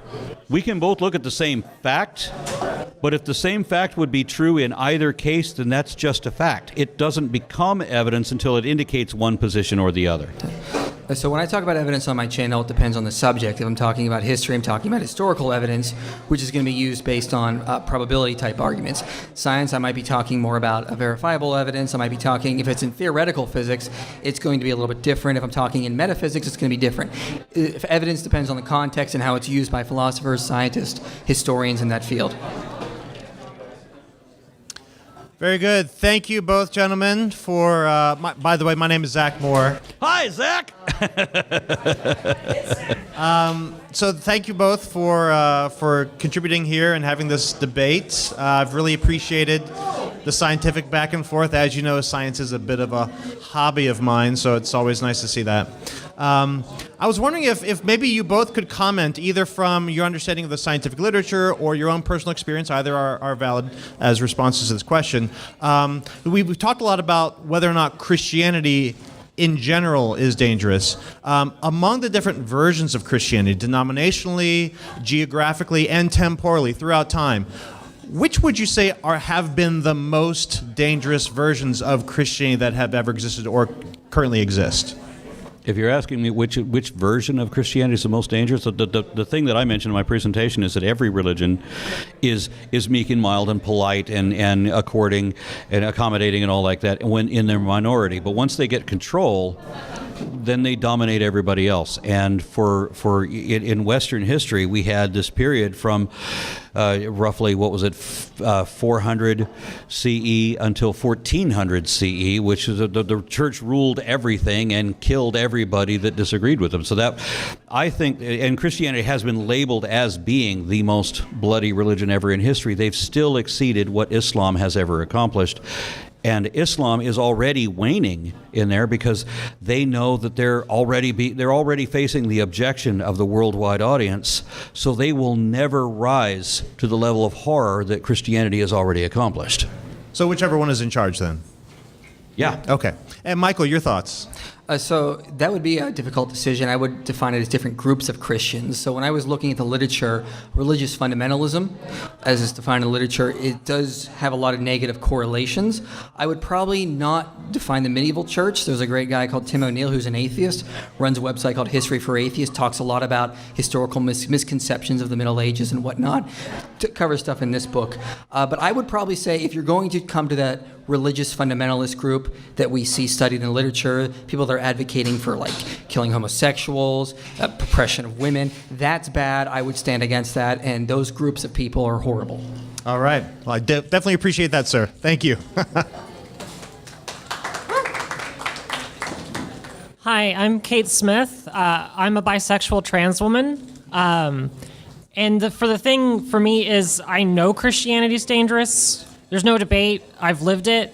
Growing up in my teens, I lived in a very real fear of my family murdering me. So there's no debate whether or not it's dangerous or not. So it may not be dangerous to you, sir, or people like you, but it is very dangerous to people like me. And my question is since Christianity is dangerous, what are you doing to make it less dangerous? And to say that it's not dangerous inherently because there are some bad actors is just the no true Scotsman fallacy. So if you could answer that without the Scotsman fallacy, I would appreciate it, sir. So the question is, what am I doing to help make it less dangerous? Yes, sir. Well, I would basically say what I'm doing on my channel and videos like does God send people to hell? What is heaven? The problem of evil, divine hiddenness, struggling with sin. A video I'm coming out in July on depression is I'm just trying to preach the gospel, say what it says, do what it says, try to just teach, educate, and help people as best I can. I can't speak to your experience. I've not lived it. I don't know what it's like. All I can do is go on what the research I find and what it shows and go from there. So if you're asking me what I'm doing, I'm just trying to explain what the Bible says and hope Christians catch on and realize this. One of the things I do on my channel is I try to explain there's no problem for Christianity with evolution. That's one of my big things, and I'm trying to get that across to a lot of Christians. So the best thing I can say is I'm trying to help educate and teach. I would like to chime in on that. I mean, I admire that he's trying to correct Christianity on on their interpretations of science and so forth. I had a dozen or so questions that I wanted to ask that were all pertaining to how are you going to correct the ills that Christianity is currently causing with different demographics, whether it's politically, ethnically, economically, environmentally, financially, whatever. There's all kinds of damage that Christianity is currently doing, and he says that my interpretations are wrong, and I don't know where I'm going to find peer-reviewed studies that show whose interpretation is right. But he's going to go with what the Bible says, and it says that she's an abomination and that her blood will be upon her. And I don't think there's any argument about that actually does say that. It does. It does. I've had that yelled at me. I've had it quoted to me. I've read it. And that's horrible. I should be stoned according to the Bible. And that's horrible. And I would stand against those type of people and say they're Not horrible if you human teach beings. the Bible, though. Well, again, I try to go on what scholars say.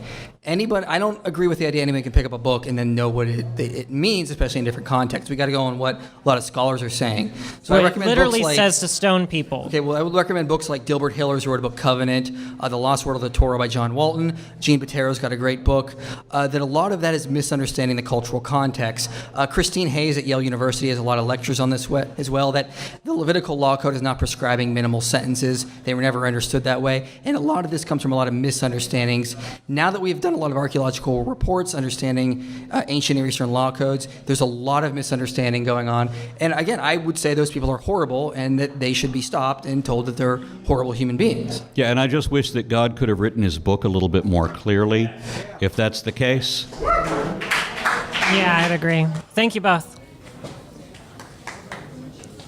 Gentlemen, very good job tonight. My name is Brandon Tejdor. Aron, my question's primarily for you, but Michael, feel free to jump on if you have any insights. So Aron, I'm kind of curious. I'm going to answer all his questions too, so that's okay. Go for it. All right, so my question for you, Aron, is this has been explored in sociology, even in fiction, but it seems that a lot of the abuses that you identify, and I would say majority correctly in Christianity, are actually common abuses of holding of hegemonic power in general, regardless of who's the one actually holding the power. I know you kind of loosely dismissed cases like China and Vietnam, but those are cases where we have a largely non. I didn't dismiss that. That was somebody else. Okay, it sounded like you. I was quoting someone else. All right, my apologies on that misunderstanding, and thank you for clarifying. But yeah, he said that there were exceptions to this norm or this trend that he was seeing, and he noted those two exceptions. Okay, so in those cases, it seems that hegemonic power, though non-religious, still produces the very same kinds of results that hegemonic power, when religious, also produces. So I'm just wondering, in your analysis of these events and situations, are you kind of filtering for that? Like, what is a critique of hegemonic power in general, as opposed to a specifically religious hegemonic power? Well, I know that when the Founding Fathers established this country, they wanted a division of powers because they didn't want any kind of tyrannical government. They'd already seen every possible example of what a tyrannical government could be, and that was also coming from prior Americans. You know, the colonists, the Pilgrims, the Quakers, and the Puritans, all killing each other over the slightest triviality, and of course I'd also seen the Huguenots versus the Catholics and the Protestants versus Catholics versus in England. They'd already seen what happens when religion takes to power, and they just assumed that it's not just religion that's going to do this, it's that anybody that has too much power or any faction that would be too powerful is going to be this way. And in fact, later on, it turned out that was the case with the totalitarians in Russia, that you don't even have to have a religion to be that kind of evil. So they wanted to divide the powers in order to prevent that from ever happening. And I admire their wisdom in that respect. Okay.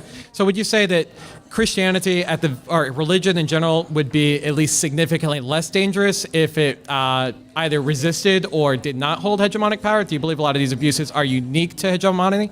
Or do you believe that they are problems that even if they're not in power, they would still seek to abuse in the same way? There are a few ills and evils that are specific to Christianity, but not a lot of them. I mean, most evils and ills that I would say problematic with religion are inclusive of all of them. Now, if we can argue that a gun is dangerous or that a knife is dangerous, well, then people are going to find whatever weapon they can use if the people are also dangerous. Okay. So they're going to use whatever dangerous tool they can to turn it into a weapon, and that's what we've seen happen with religion over and over again, and I'm afraid that that's what we're always going to see, since nobody can agree on what the hell the interpretation of the scripture is. Okay, thank you. Is there anything you wanted to add, Michael? Or? Yeah, I would just remind people that the studies do not show that intrinsic religiosity is leading to these negative results. It's really hard to make that claim when bad people do bad things. And so this is what psychologists and social scientists do. They try to single out these variates from multivariates, and they try to find what are the causes, what are the associations. There are numerous studies on this, and so if it is specifically intrinsic religiosity, Christianity as a form of it, that it leads to this, well, I would just go back to what I said in my opening statements, that people are just bad and they're going to look for excuses regardless of what it is. We need to look at the actual scientific data to see if Christianity is making people more bad or if it's other factors. And as far as I can see, the data is not leading that Christianity is making people bad. Yeah, and if I can tack onto that, it would probably inappropriate to do so, but what makes people bad very often is the quality of life, which is one of the reasons that should have been a priority. You know, in making America great again, if, for example, the thing that made us great was that we had a higher quality of life than everyone else, and that gives us a huge advantage. And this prompts people toward education, right? This prompts people toward better lifestyles. When you deprive people of that, then you're going to get all kinds of criminality, and they're going to use whatever excuse or tools or weapons they can to that end. Yeah, exactly. Thank you. I appreciate those answers. Glad we agreed on something there. Hey there, guys. My name is Edward Newton, and I apparently feedback. Michael, I'm an atheist, but I'm a huge fan of your channel. I love the way you cite facts. I have two questions. I'm going to be very quick because I want to respect everybody's time. The first one is for Michael. The second one's for Michael, but also, Aron, I'd like to get your thoughts on it as well. The first one is, you cited, I think it was 600 or 800 in the meta-study?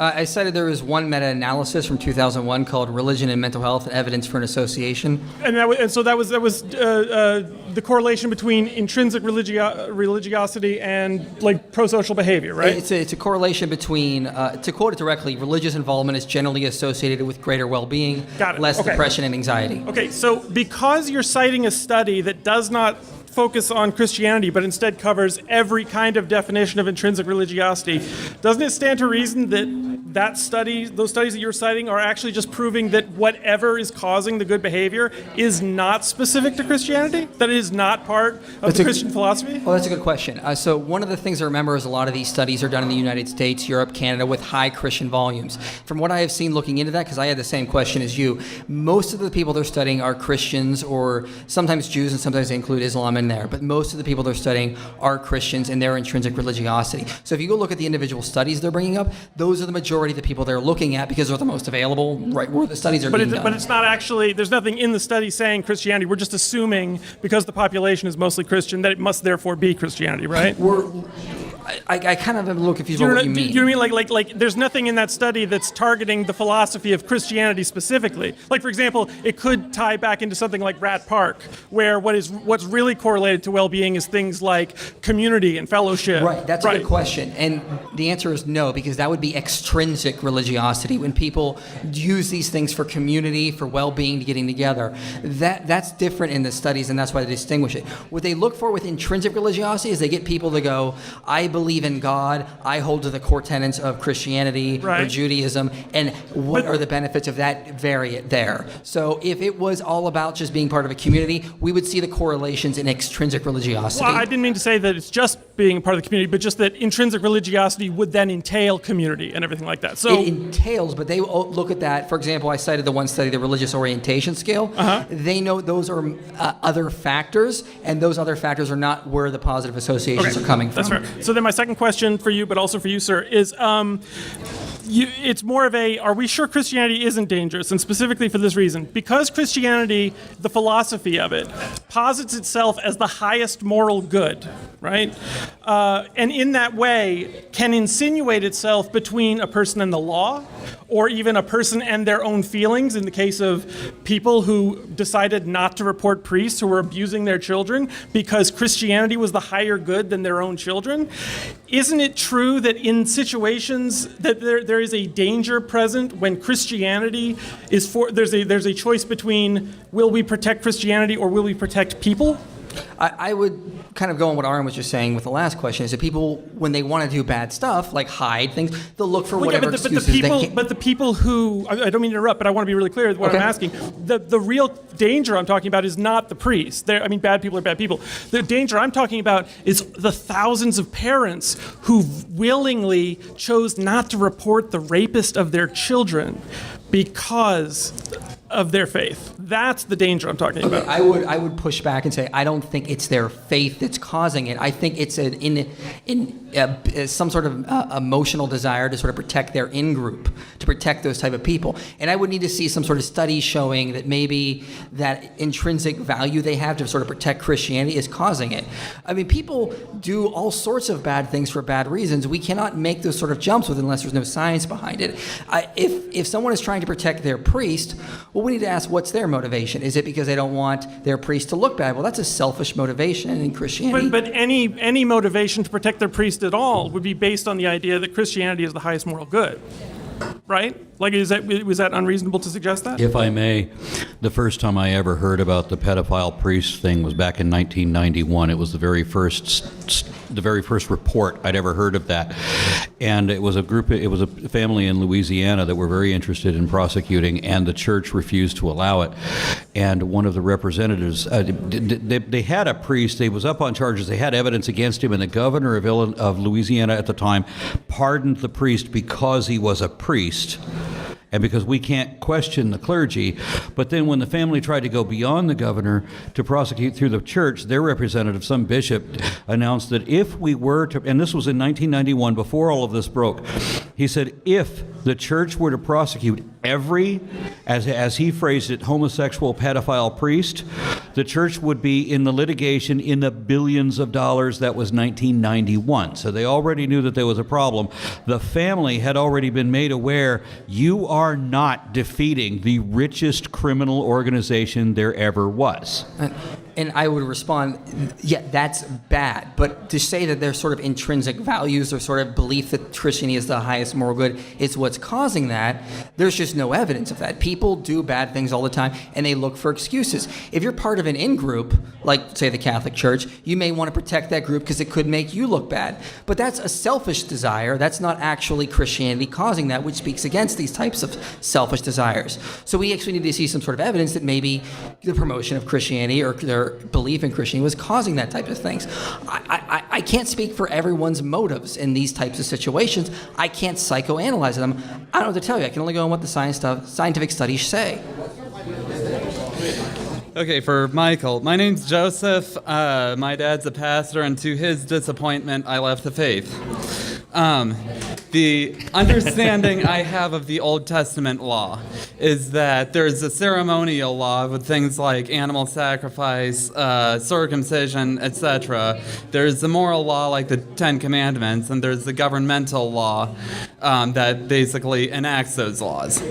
When it comes to the ceremonial law, for example, when it comes to eating food, there's Peter's vision in Acts that said, "Here, take and eat," and it shows the unclean animals. And there's also in Colossians, not letting people condemn you for food, drink, or how you celebrate the Sabbath. In Galatians, it basically says that circumcision doesn't make a difference, that people are in Christ whether or not they're circumcised. We don't have to sacrifice animals because Jesus was the ultimate sacrifice. Here's that. And I basically went through and cited the New Testament to show why the ceremonial law doesn't make a difference, why we don't need to worry about it. My concern is with the Ten Commandments, there are some laws like forcing women to have abortions if they're suspected of cheating, killing rebellious sons, killing non-screaming rape victims, which is in Deuteronomy, killing homosexuals in Leviticus. Those all align with the Ten Commandments. And on top of that, in 1 Corinthians, I believe, no, Romans, sorry, Paul says that the government is made by God and that the government does not bear the sword in vain. And extremist Christians can take the verses I mentioned and say, hey, we should enact those. That's God's holy and sacred law. Is there any verse in the New Testament that says that either forbids or at least discourages implementing those laws into our government? Sorry, long question. It doesn't make governmental claims, so this is one of the things about Christianity is more focusing on the ethics of the person, the morality, personal salvation. The verse in Romans was about submitting to governments is a lighter word in the Greek, and I've been looking into this because in relation to the Ephesians 5, it just sort of means to show sort of respect. Paul uses it interchangeably with a word for respect. So this is the same Christians who were being fed to the lions and praying in secret. They obviously were not sacrificing to Caesar, even though they were told to do that. So the submitting to governments does not mean obeying the governments. And so the New Testament basically sets up a new covenant. Jesus says, today I give you a new law, to love thy neighbor as thyself, or love one another. That's not a new law, it's in Leviticus. But it's a part of the new law, it's a new law of the new covenant, so there will be new stipulations with that. So there's no theocracy presented in the stipulations of the new covenant. There's no governmental sort of law set up in the new covenant. So, I mean, that would not actually be part of the new covenant as in and of itself. We'd have to look at the stipulations itself and see what it says. Aaron, do you have anything to say about that? I think it's no, I don't. I'm not. I'm going to bow out of that. Okay, thank you.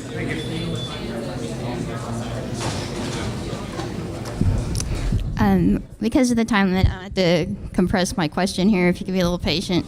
I was looking at the Pew Religious Landscape Survey because you're looking for... I'm kind of having a hard time hearing you. You're looking for research. Everybody has a hard time hearing her.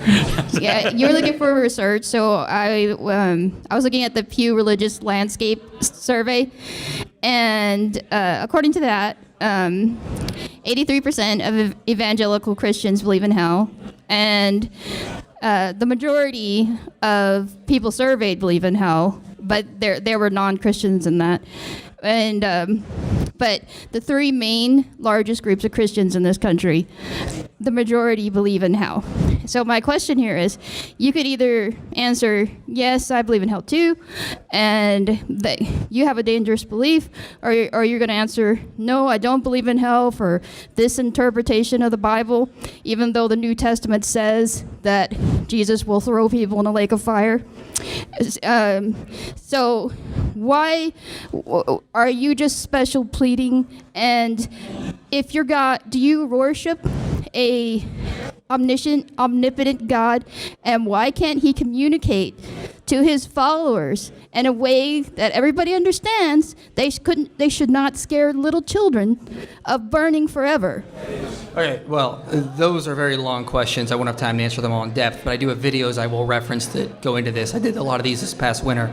With regards to hell, yes, I do believe in hell. I don't believe it's literal fire. I did a video called Does God Send People to Hell? And we have to remember something about Jesus. He's always talking in terms of metaphors. You know, you get the speck out of your eye before you get the log out of someone else's eye. What is a lake of fire a metaphor for? Okay, I explain pretty in depth in the video. It's for a It fire. should be for pretty sort of- simple.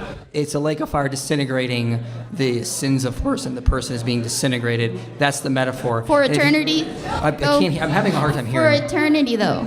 Okay, Disintegrating your sins for The eternity. Bible does seem to clearly Even state if that he you're were going to sit you in a timeout room to think about your sins forever, that would be pretty darn boring and very I mean, Jesus evil. does explicitly state that he himself will crush the unbelievers in a bloody winepress until we are knee deep in their blood. Our blood, my blood. You think it's literally going to be a wine press? Is Jesus lying? He's using metaphors to speak to theology. Okay, how is it a metaphor? You are told to believe that Jesus is the Son of God, that Jesus is the God, the representative of God, defying the first commandment. You are supposed to believe that Jesus is the God before gods that defies that first commandment.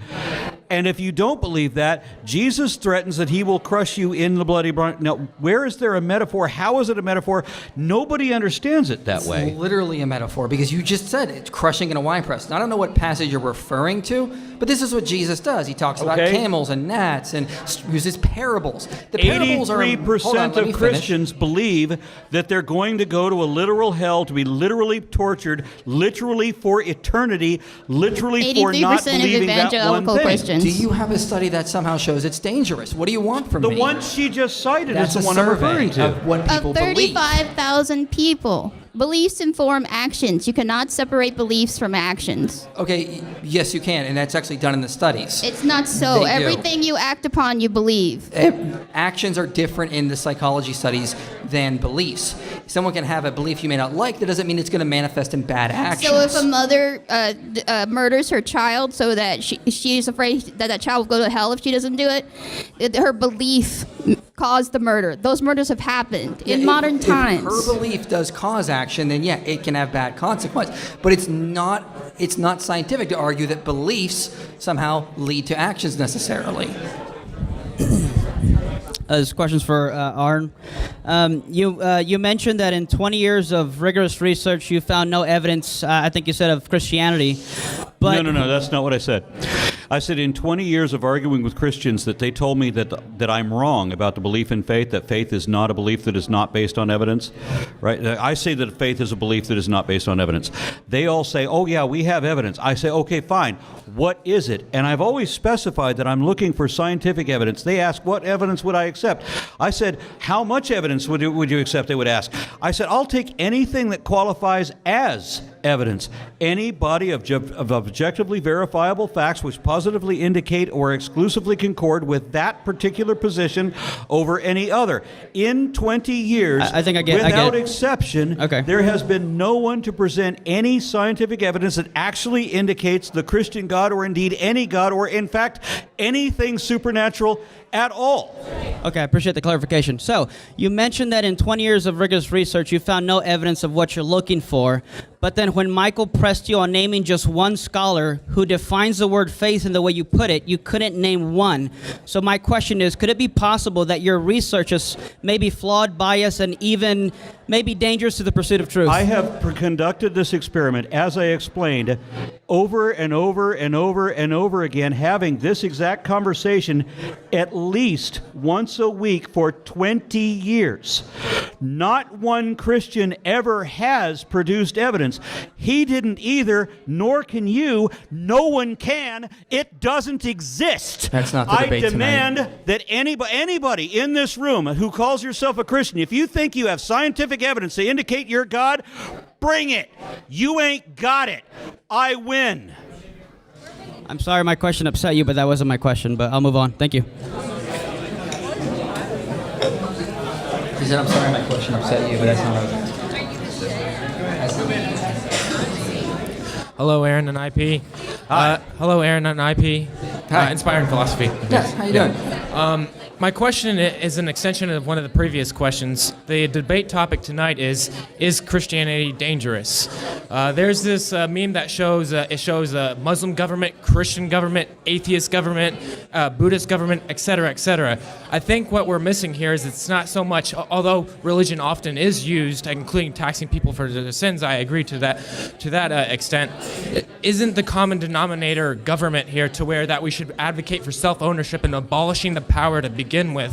So that way we can. No rational person is advocating anarchy. Statism is the utopian idea that just the right amount of violence used by just the right people in just the right way can make a perfect society.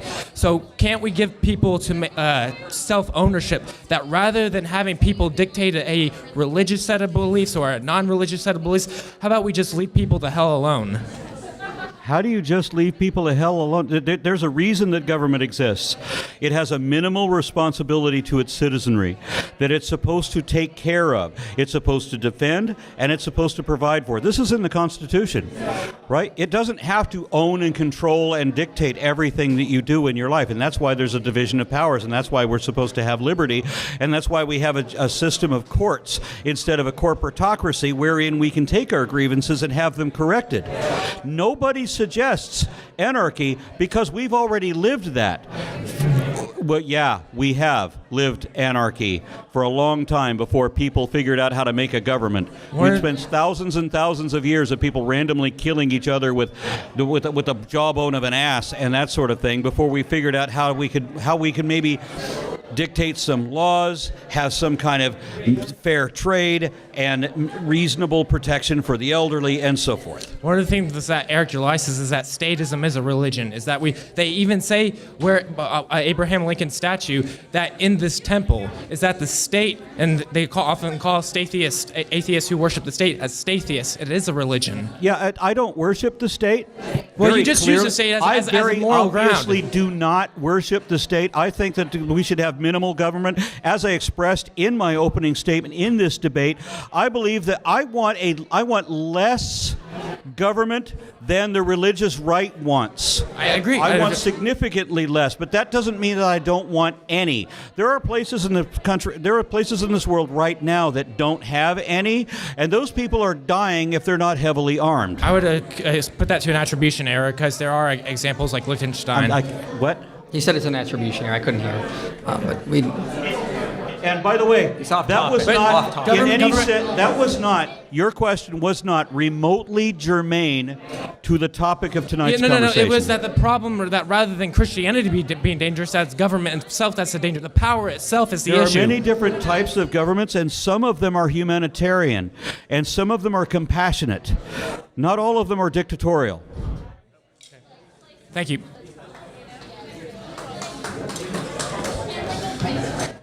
Just real quick, an anecdote. I was a very conservative Christian. I had certain beliefs about homosexuality, conservatism, that type of thing, up until about 2012, when I became an atheist. And one of the things that was keeping me having those beliefs was the Christianity that I knew. It's a very, literal, version of the Bible that I knew then. When I became an atheist, my beliefs did a complete 180. That's my experience. That's the experience of other atheists that I know. But another thing I found as I tried to talk to a lot of Christians, I promise I'm getting to a question in a second, but another thing I found as I talked to a lot of Christians is that there are a lot of different interpretations of the Bible. Just with my background, my doctorate is in literature, modern American literature, and one of the things I found in that is that you can take a passage and you can have 20 different scholars read it 20 different ways. And I found there's something similar with in the Bible, like even hermeneutics. If you go to something as simple as Wikipedia and look up biblical hermeneutics, you'll find 20 different ways just in that small Wikipedia article as far as how people interpret Scripture. So when I saw that, I was like, well, I appreciate stuff that you're doing, which is trying to figure out ways to interpret the Bible that hurt fewer people. But I think there's a lot of ways. I want to add to that I appreciate that too. Yeah. So anything he can do to minimize the injustice that other Christians are causing, I wholly advocate. But I also think that there's a lot of interpretations of the Bible that do hurt people, and I think you might agree with that too. Right. Well, here's my question. So you have this demarcation, it seems, between intrinsic, or this scholarly demarcation, I guess, especially is for you, between intrinsic, holding a belief of Christianity, and social, extrinsic, like more social attachment to Christianity.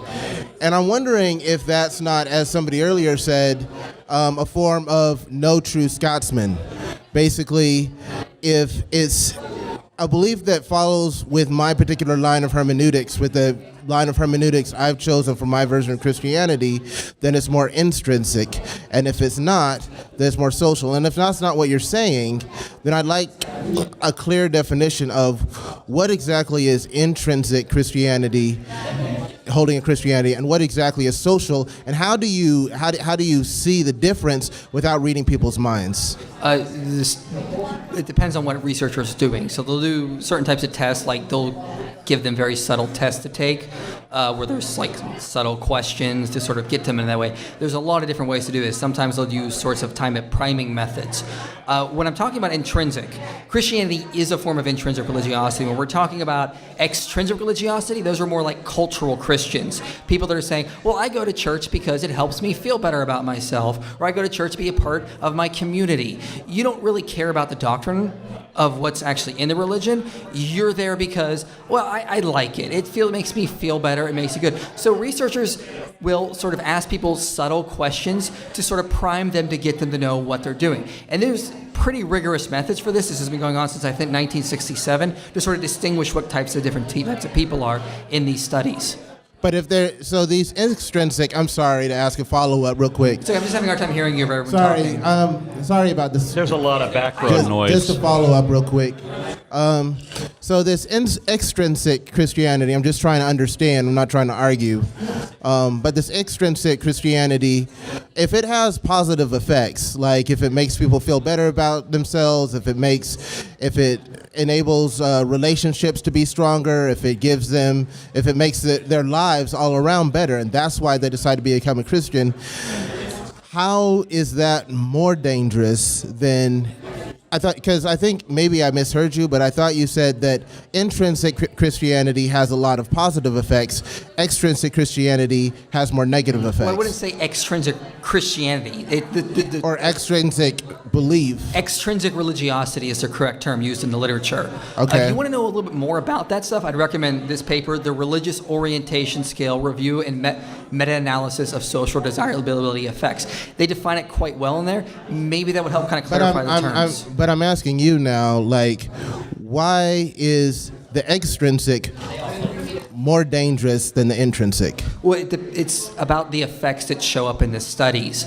Now, I can't speak on like why necessarily, but that's what the studies are showing. So, for example, if there was a study that showed that eating hamburgers led to cancer, okay, we may not know exactly how, but the scientific research could show correlations. Now, that's just an example. I'm not claiming that. But it really depends on the different types of measures they're doing and what is showing up in people, and it's going to be different for every study. But what specific like dangers are in extrinsic that aren't in intrinsic? Okay, so there was a study done on racism. It actually showed extrinsic religiosity increases prejudice, racism. There was one that showed it increases non-marital affairs, higher rates of depression, lower quality of life, a lot of different things. Now, there have been some that have shown some positive correlations, but they're far and few in between. Hi. So I'm a Christian, and I am been in a 2-3 year relationship with the atheist. No problem to me. Have homosexual and transgender friends, stuff like that. Not a problem to me.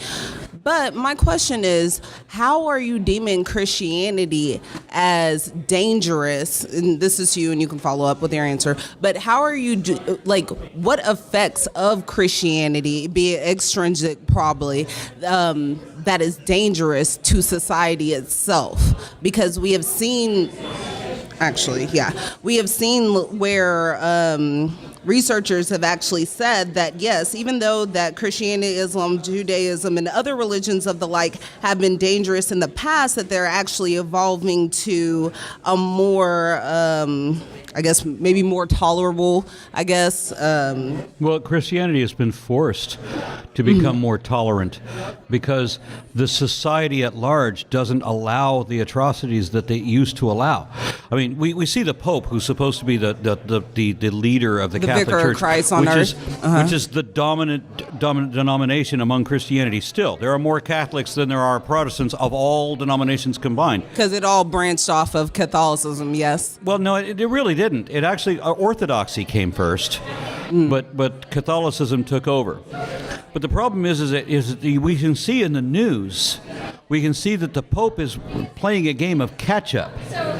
So there are humanitarian issues that have long passed them, and the Pope is trying to catch up to them. And he's saying, what I saw on a T-shirt once in the 70s, it says, "I must hurry and catch up to them, for I am their leader," which I thought was hilariously funny, but that is actually applicable to the Catholic Pope. They're trying to do a customer service fix of an issue where they were misleading people wholesale, and they are now trying to contradict themselves to appear more humanitarian, or they're going to be completely irrelevant. Would you say the same, just a quick follow-up to that, would you say the same for Judaism or any other any other religion? The advantage that Judaism has is twofold. One, the Jews represent such a small minority of the current body of religious believers that even though they started all this mess, they don't account for much of it anymore. And the atrocities for which they were guilty were literally thousands of years ago. So we have a much more recent history with Christianity, and now we have like a current Christianity with Islam. And the thing that Islam is experiencing is that Islam can't ever get away with the shit that Christianity got away with, because the worldwide opinion won't allow it. And because Islam cannot today control the entire global populace, like even Christianity couldn't do in the beginning of the age of reason. They were already losing hold of the scholarship, and so they realized they had to back off. Well, wasn't that because of the separation of state and church, though? No. Because we're talking about the rise of the age of reason. So we're talking about like more closer to the Renaissance. Okay, and still centuries before John Locke and others who inspired our government.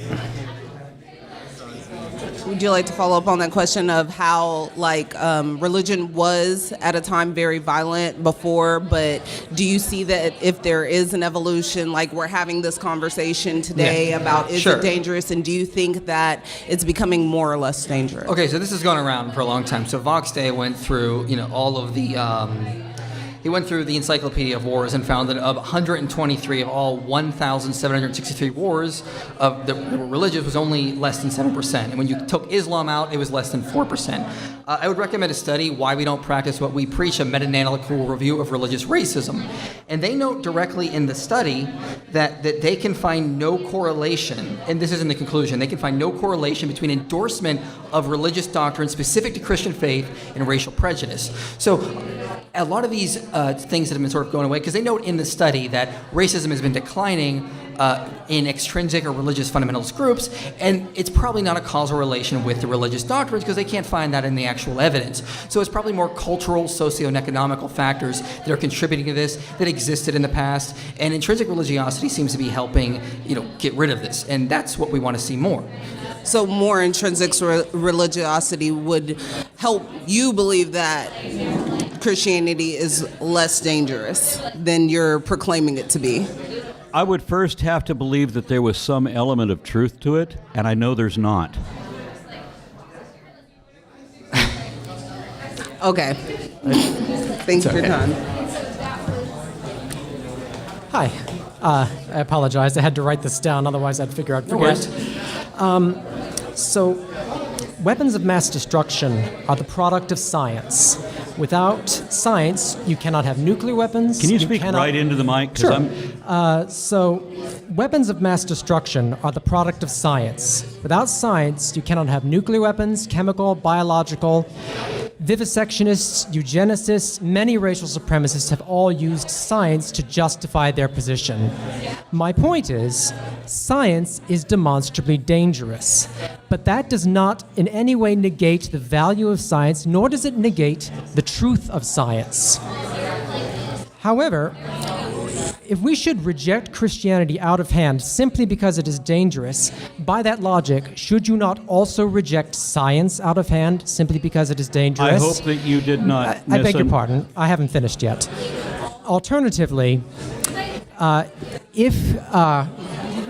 given the fact that Christianity demonstrably can be dangerous, why should that have any bearing on whether or not it is true? The danger that Christianity constantly presents has no necessary bearing on whether it is true. If we pretend for a minute that there really was a God, and that there was any element of truth to Christianity, and that the Bible is God's word and all of that, then we have the writing of an author who is obviously an incompetent, who told us absolutely nothing of the information that we actually needed to learn, and told us only this: that you have to believe that Jesus is the Son of God and He's the representation and and you have to believe that in order to get into heaven. If you don't believe in Jesus, you're not getting into heaven. You're done. Everything else, you're going to go to hell. That's it. That's all. No useful information whatsoever. The fallacy of Christianity. I don't remember exactly the way that you phrased it. Science is dangerous. Guns are dangerous. Drugs are dangerous. There's a lot of things that we use that are dangerous. We have to figure out how to use them responsibly or how not to use them at all. And in the case of religion, where there is no practical application and no evident truth whatsoever, I would suggest put it down and use reason instead. That's a fair answer. Thank you. What's up, guys? First point, I was wondering if both of you guys could just share your sources that you compiled for your talk. There's so many. To put in the comments for when they post the video.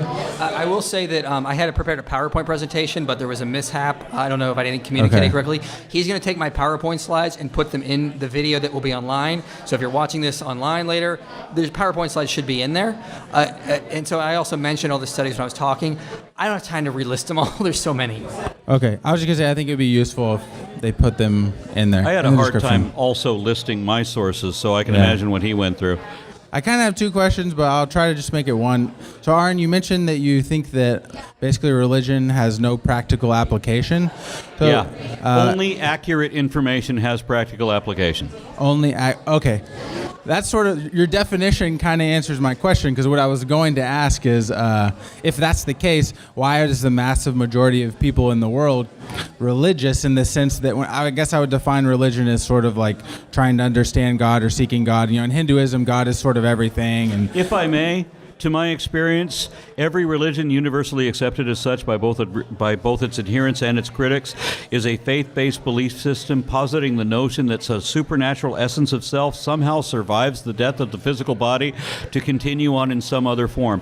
Even the Pharisees and the Sadducees believed this. A lot of people say that they didn't, but according to the Jews, they did. So every religion holds this one belief. We all want to, apparently they all want to cheat death and continue living on some other way. And there is apparently, for them, not for me, but for them, there is a beauty in that thought that when you die, you keep going, that it's not the end. I remember being Well, a small. that seems like a practical application, though, because it affects how people how people live their life now because they're concerned about the afterlife. So it just seems to fly in the face of the idea that all right, I suspected this would come up. There's no practical application. Yeah, I suspected this would come up. George Bernard Shaw said, "The fact that a believer is happier than a skeptic is no more to the point than the fact that a drunken man is happier than a sober one. The happiness of credulity is a cheap and dangerous quality of happiness and by no means a necessity of life." So, it doesn't matter how pleasant it is. The only value any information can have is however accurate you can show it to be. And if you can't show that it is accurate at all, it has no value at all, and that dismisses every sermon I've ever heard as literally worthless. I hear you. I feel like you're way too far on the dogmatic end of the spectrum, but I was having a discussion with your friend, what was his name, the something skeptic, the guy that was Drew, who's sitting right here. Oh, genetically modified skeptic. Yeah. He brought up what I thought was a pretty reasonable point, and basically For a young guy, he's pretty together. Okay. Yeah, well, he brought up a good point, which I feel like was sort of, I don't know if you saw the discussion between Dr. Tim McGrew and Dr. Peter Boghossian on Unbelievable. They were arguing about the definition. Peter Boghossian and who? Dr. Tim McGrew. But he brought up a good point, which was basically that it seems like the lay person's understanding of the concept of faith is not being factored in to sort of this scholarly dissection of the Bible or the historical context or the definition of faith. And so how do we go about factoring in the common person's sort of understanding of faith? And I feel like that's what Dr. Boghossian was trying to argue when he was talking with Dr. McGrew, which is basically that he's had all these conversations with, college-age kids, and he seems to think that faith is believing without evidence, is how he defines it, or believing where there is no evidence. What Boghossian literally says, and Boghossian is a friend of mine, I talked to him 2 days ago. Okay. Boghossian says, and he's not the first one to say this, the first one to say this was me, okay, that faith is pretending to know what you don't know. Sure. I said that in my book, I said that in my video series, but he did a whole lecture on that very topic, and he's right. Faith really is pretending to know what you don't know. And all religions, every one of them, right, cites facts that are not facts while pretending to know what they don't know. Faith is the most dishonest position it is possible to have, so any belief that requires faith should be rejected for that reason.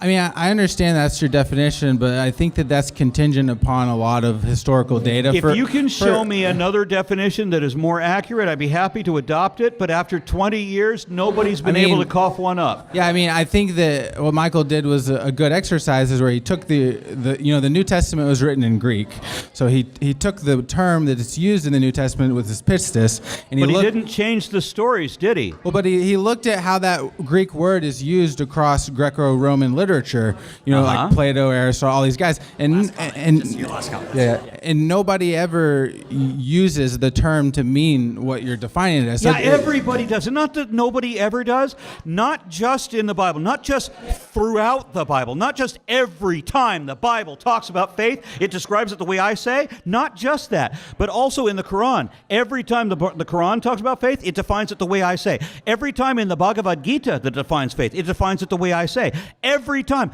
everybody says this, unless you're not talking about the ancient scriptures. If you're talking about an apologist who's trying to defend a belief today, they'll all say, oh, faith is a belief that is based on evidence. What evidence? Oh, I don't know.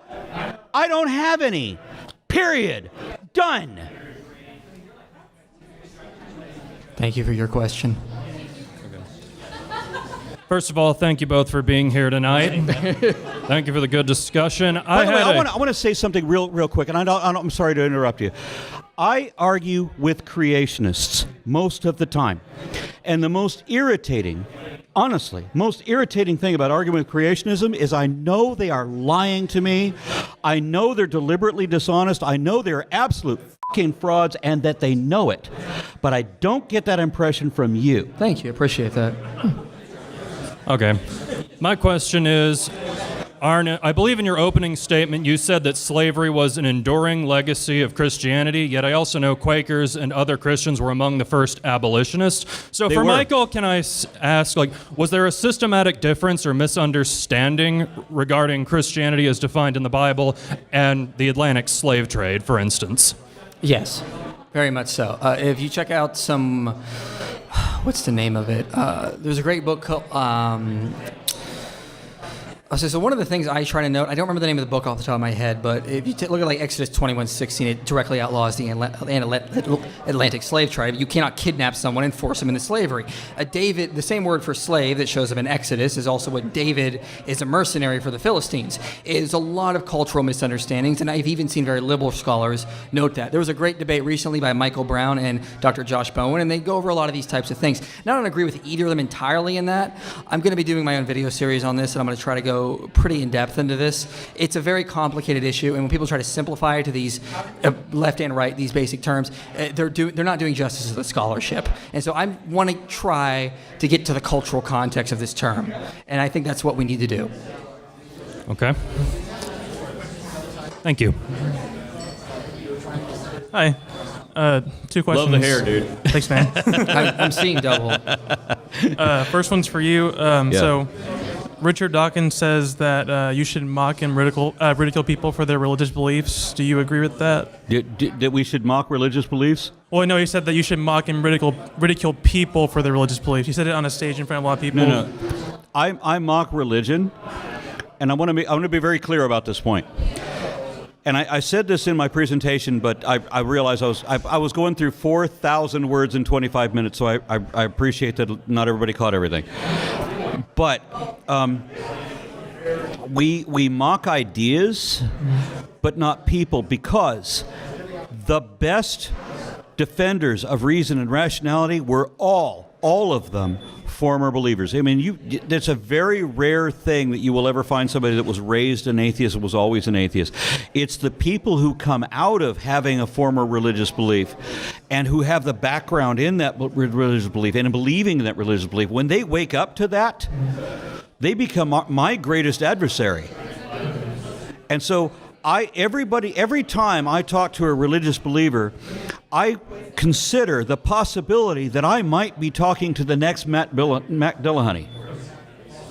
But I guess you might have heard me wrong, because Richard Dawkins says specifically you should ridicule and mock people for having those beliefs. So, I mean, do you agree with that? Should you mock people? I do not agree that you should mock people. Okay. You should mock beliefs. Gotcha. And just another point of clarification, because I think this came up earlier. I do not and have never advocated violence against anybody either. Right. That's true. I put lies and violence in the same category. Either one is only ever excusable in moments of desperate self-defense, and maybe not even then. Okay. And I was just using that as an analogy earlier. I would never say Aron has advocated violence. Right. I never heard him say that. And then my last question for both of you is atheism dangerous, or can it be dangerous? Is atheism what? Dangerous, or can it be dangerous? The opposite is atheism dangerous? Yeah, the opposite of Not believing impossible nonsense for no good reason is not itself inherently dangerous. There are some studies looking into specifically atheists and agnostics. There was one that came out this year, our Atheists Unprejudiced, and it found that they did have discriminatory attitudes towards religious believers. Now, I'll be the first to say, okay, we have one study. I want to see it replicated. I want to see a meta-analysis eventually. So I would not make that claim yet that it is. Now, the specific belief that there is no God or I lack a belief in God, that's obviously not dangerous. So we would need to look more at these people, where they're getting those attitudes from. And the research is very new in this subject. They've looked mostly at like intrinsic religiosity, extrinsic religiosity. This has been going on since decades now. So there will probably be more research specifically on like atheist groups. And I will withhold judgment until we get more data. Gotcha. Thank you both. All right, so I think you're the last man. I think that's right. All right, so my question is largely about the use of studies and the value that has generally. So certainly, historically, you can't go backwards, and if you're retrospectively analyzing religious groups, it's not possible to use studies to determine whether a religious system is safe or dangerous. I mean, do you agree with that? No. I wouldn't say that we can use studies as indications, but they're not absolute. Yeah, I would agree with that to a degree. Like, So, for example, like, say if we're going to determine whether or not, ancient Roman religion is dangerous or not, it's impossible to determine that using studies. Fair enough? Now he can cite a study, and I haven't read it yet, and I'm not going to take his word on it. But if he cites a study and I read it, and I understand that it is peer-reviewed and therefore has a degree of, meaning other experts have looked at this and verified that this is actually a thing, this data is reliable, that the data actually exists as detected, does that necessarily imply what it seems to? That's up to interpretation, but I can't dismiss the data then as invalid. Okay, so this is one of the questions earlier asked, like how do we identify? A lot of these studies are looking specifically at the religions we have now. I can't speak to ancient Roman religion, because obviously we can't study that, but that's not really the topic tonight. I was just focusing on Christianity today.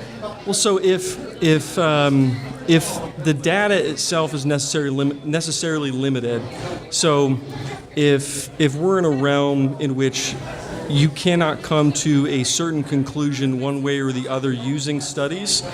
I mean, for example, historically, if we're going to decide whether, ancient Roman religion is safer or more dangerous than Christianity, or if we're going to be determining, these types of questions, you cannot resort to studies. So because I know for you, clearly your interest is modern, I guess, control group-based studies, but if you're going to exclude use of those, so if we're going to make these determinations without the use of those studies, how do you come to the conclusion whether or not Christianity is safer or more dangerous than alternative religions? Why would I exclude the data?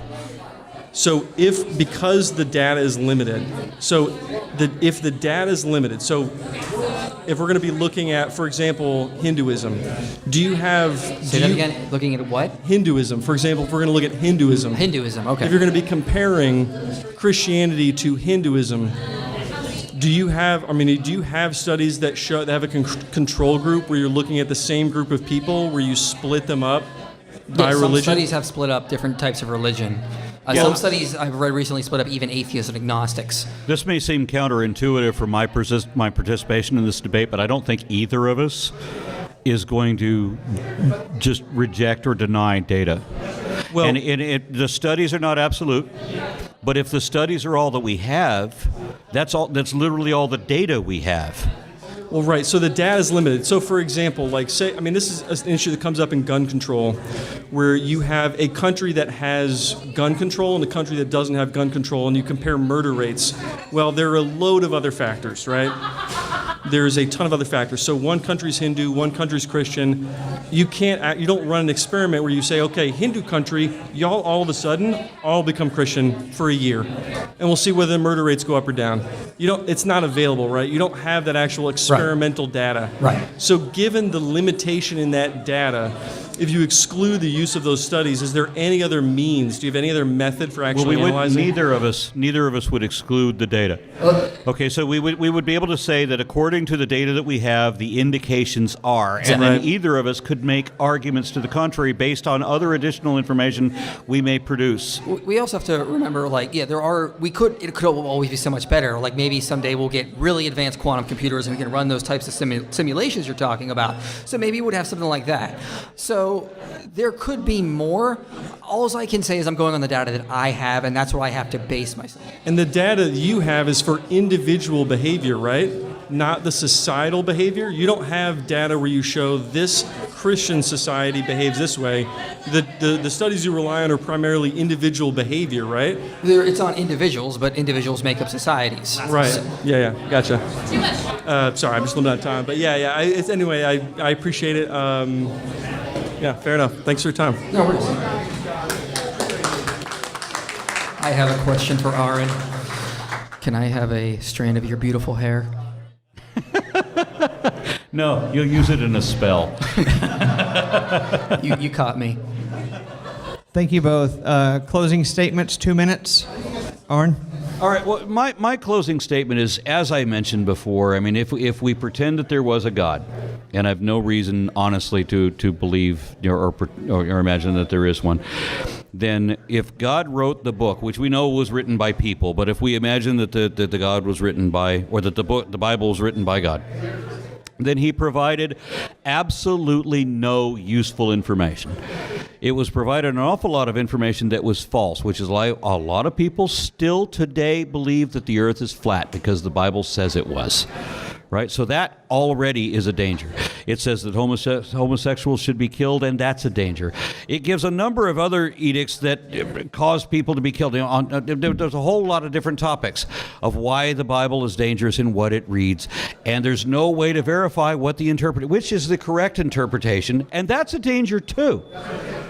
Right? But what the Bible tells us literally is only this: we should believe that Jesus was the Son of God, and if not, we're going to burn in hell. Which, if it tells us nothing else, is that God is completely unjust in the way that he judges people, and therefore our judgment should be unjust as well. There's no way that Christianity cannot be dangerous, and the history that I've shown for all the different denominations warring with each other about how they interpret each of the different scriptures proves that Christianity is deeply dangerous. Aron Ra, thank you. Thank you. So one of the things I like studying is quantum mechanics, and there are numerous interpretations of quantum mechanics, and then within certain interpretations of quantum mechanics, physicists disagree. There are numerous ways to interpret scientific data. That does not mean science is completely unobtainable, or that it could be whatever we could want it to be. That's Paul Firebender talking, and there's a problem with that. So just because there are different interpretations, that does not necessarily mean there is not a correct one. That does not necessarily mean there is a good one. So that's what hermeneutics is. We study the exegesis of the text, and we debate based on probabilistic arguments. What has the most explanatory scope? What has the most explanatory power? What is the least ad hoc? Does it provide illumination? These are types of measures that we are going to use. When it comes to is Christianity dangerous, we can just simply look at the data. If we think Christianity is going to cause people to kill homosexuals, then data can show it would reveal these discriminatory attitudes. I can find no study that specifically says discriminatory attitudes. If it's going to cause irrational beliefs, we should see it lowering analytical intelligence, and the data on that, as I said, is quite fickle. At the end of the day, we have to go on what data that we have available, the studies. If the atheists were right, that Christianity leads to these dangerous consequences, we should see it manifesting in the studies. We don't see that. I'm going to go on what the data at the end of the day. I'm not going to go on someone's experience. I'm going to go on what the data I have right there. I've met really bad atheists. I've met really bad Christians, and vice versa. I met a lot of really good atheists. Aron's a great guy. He doesn't advocate violence. So, again, I'm not going to go on my personal experience. I'm going to go on what the data tells me. Michael Jones, thank you. Thank you all for coming out. Thank you to both of our speakers.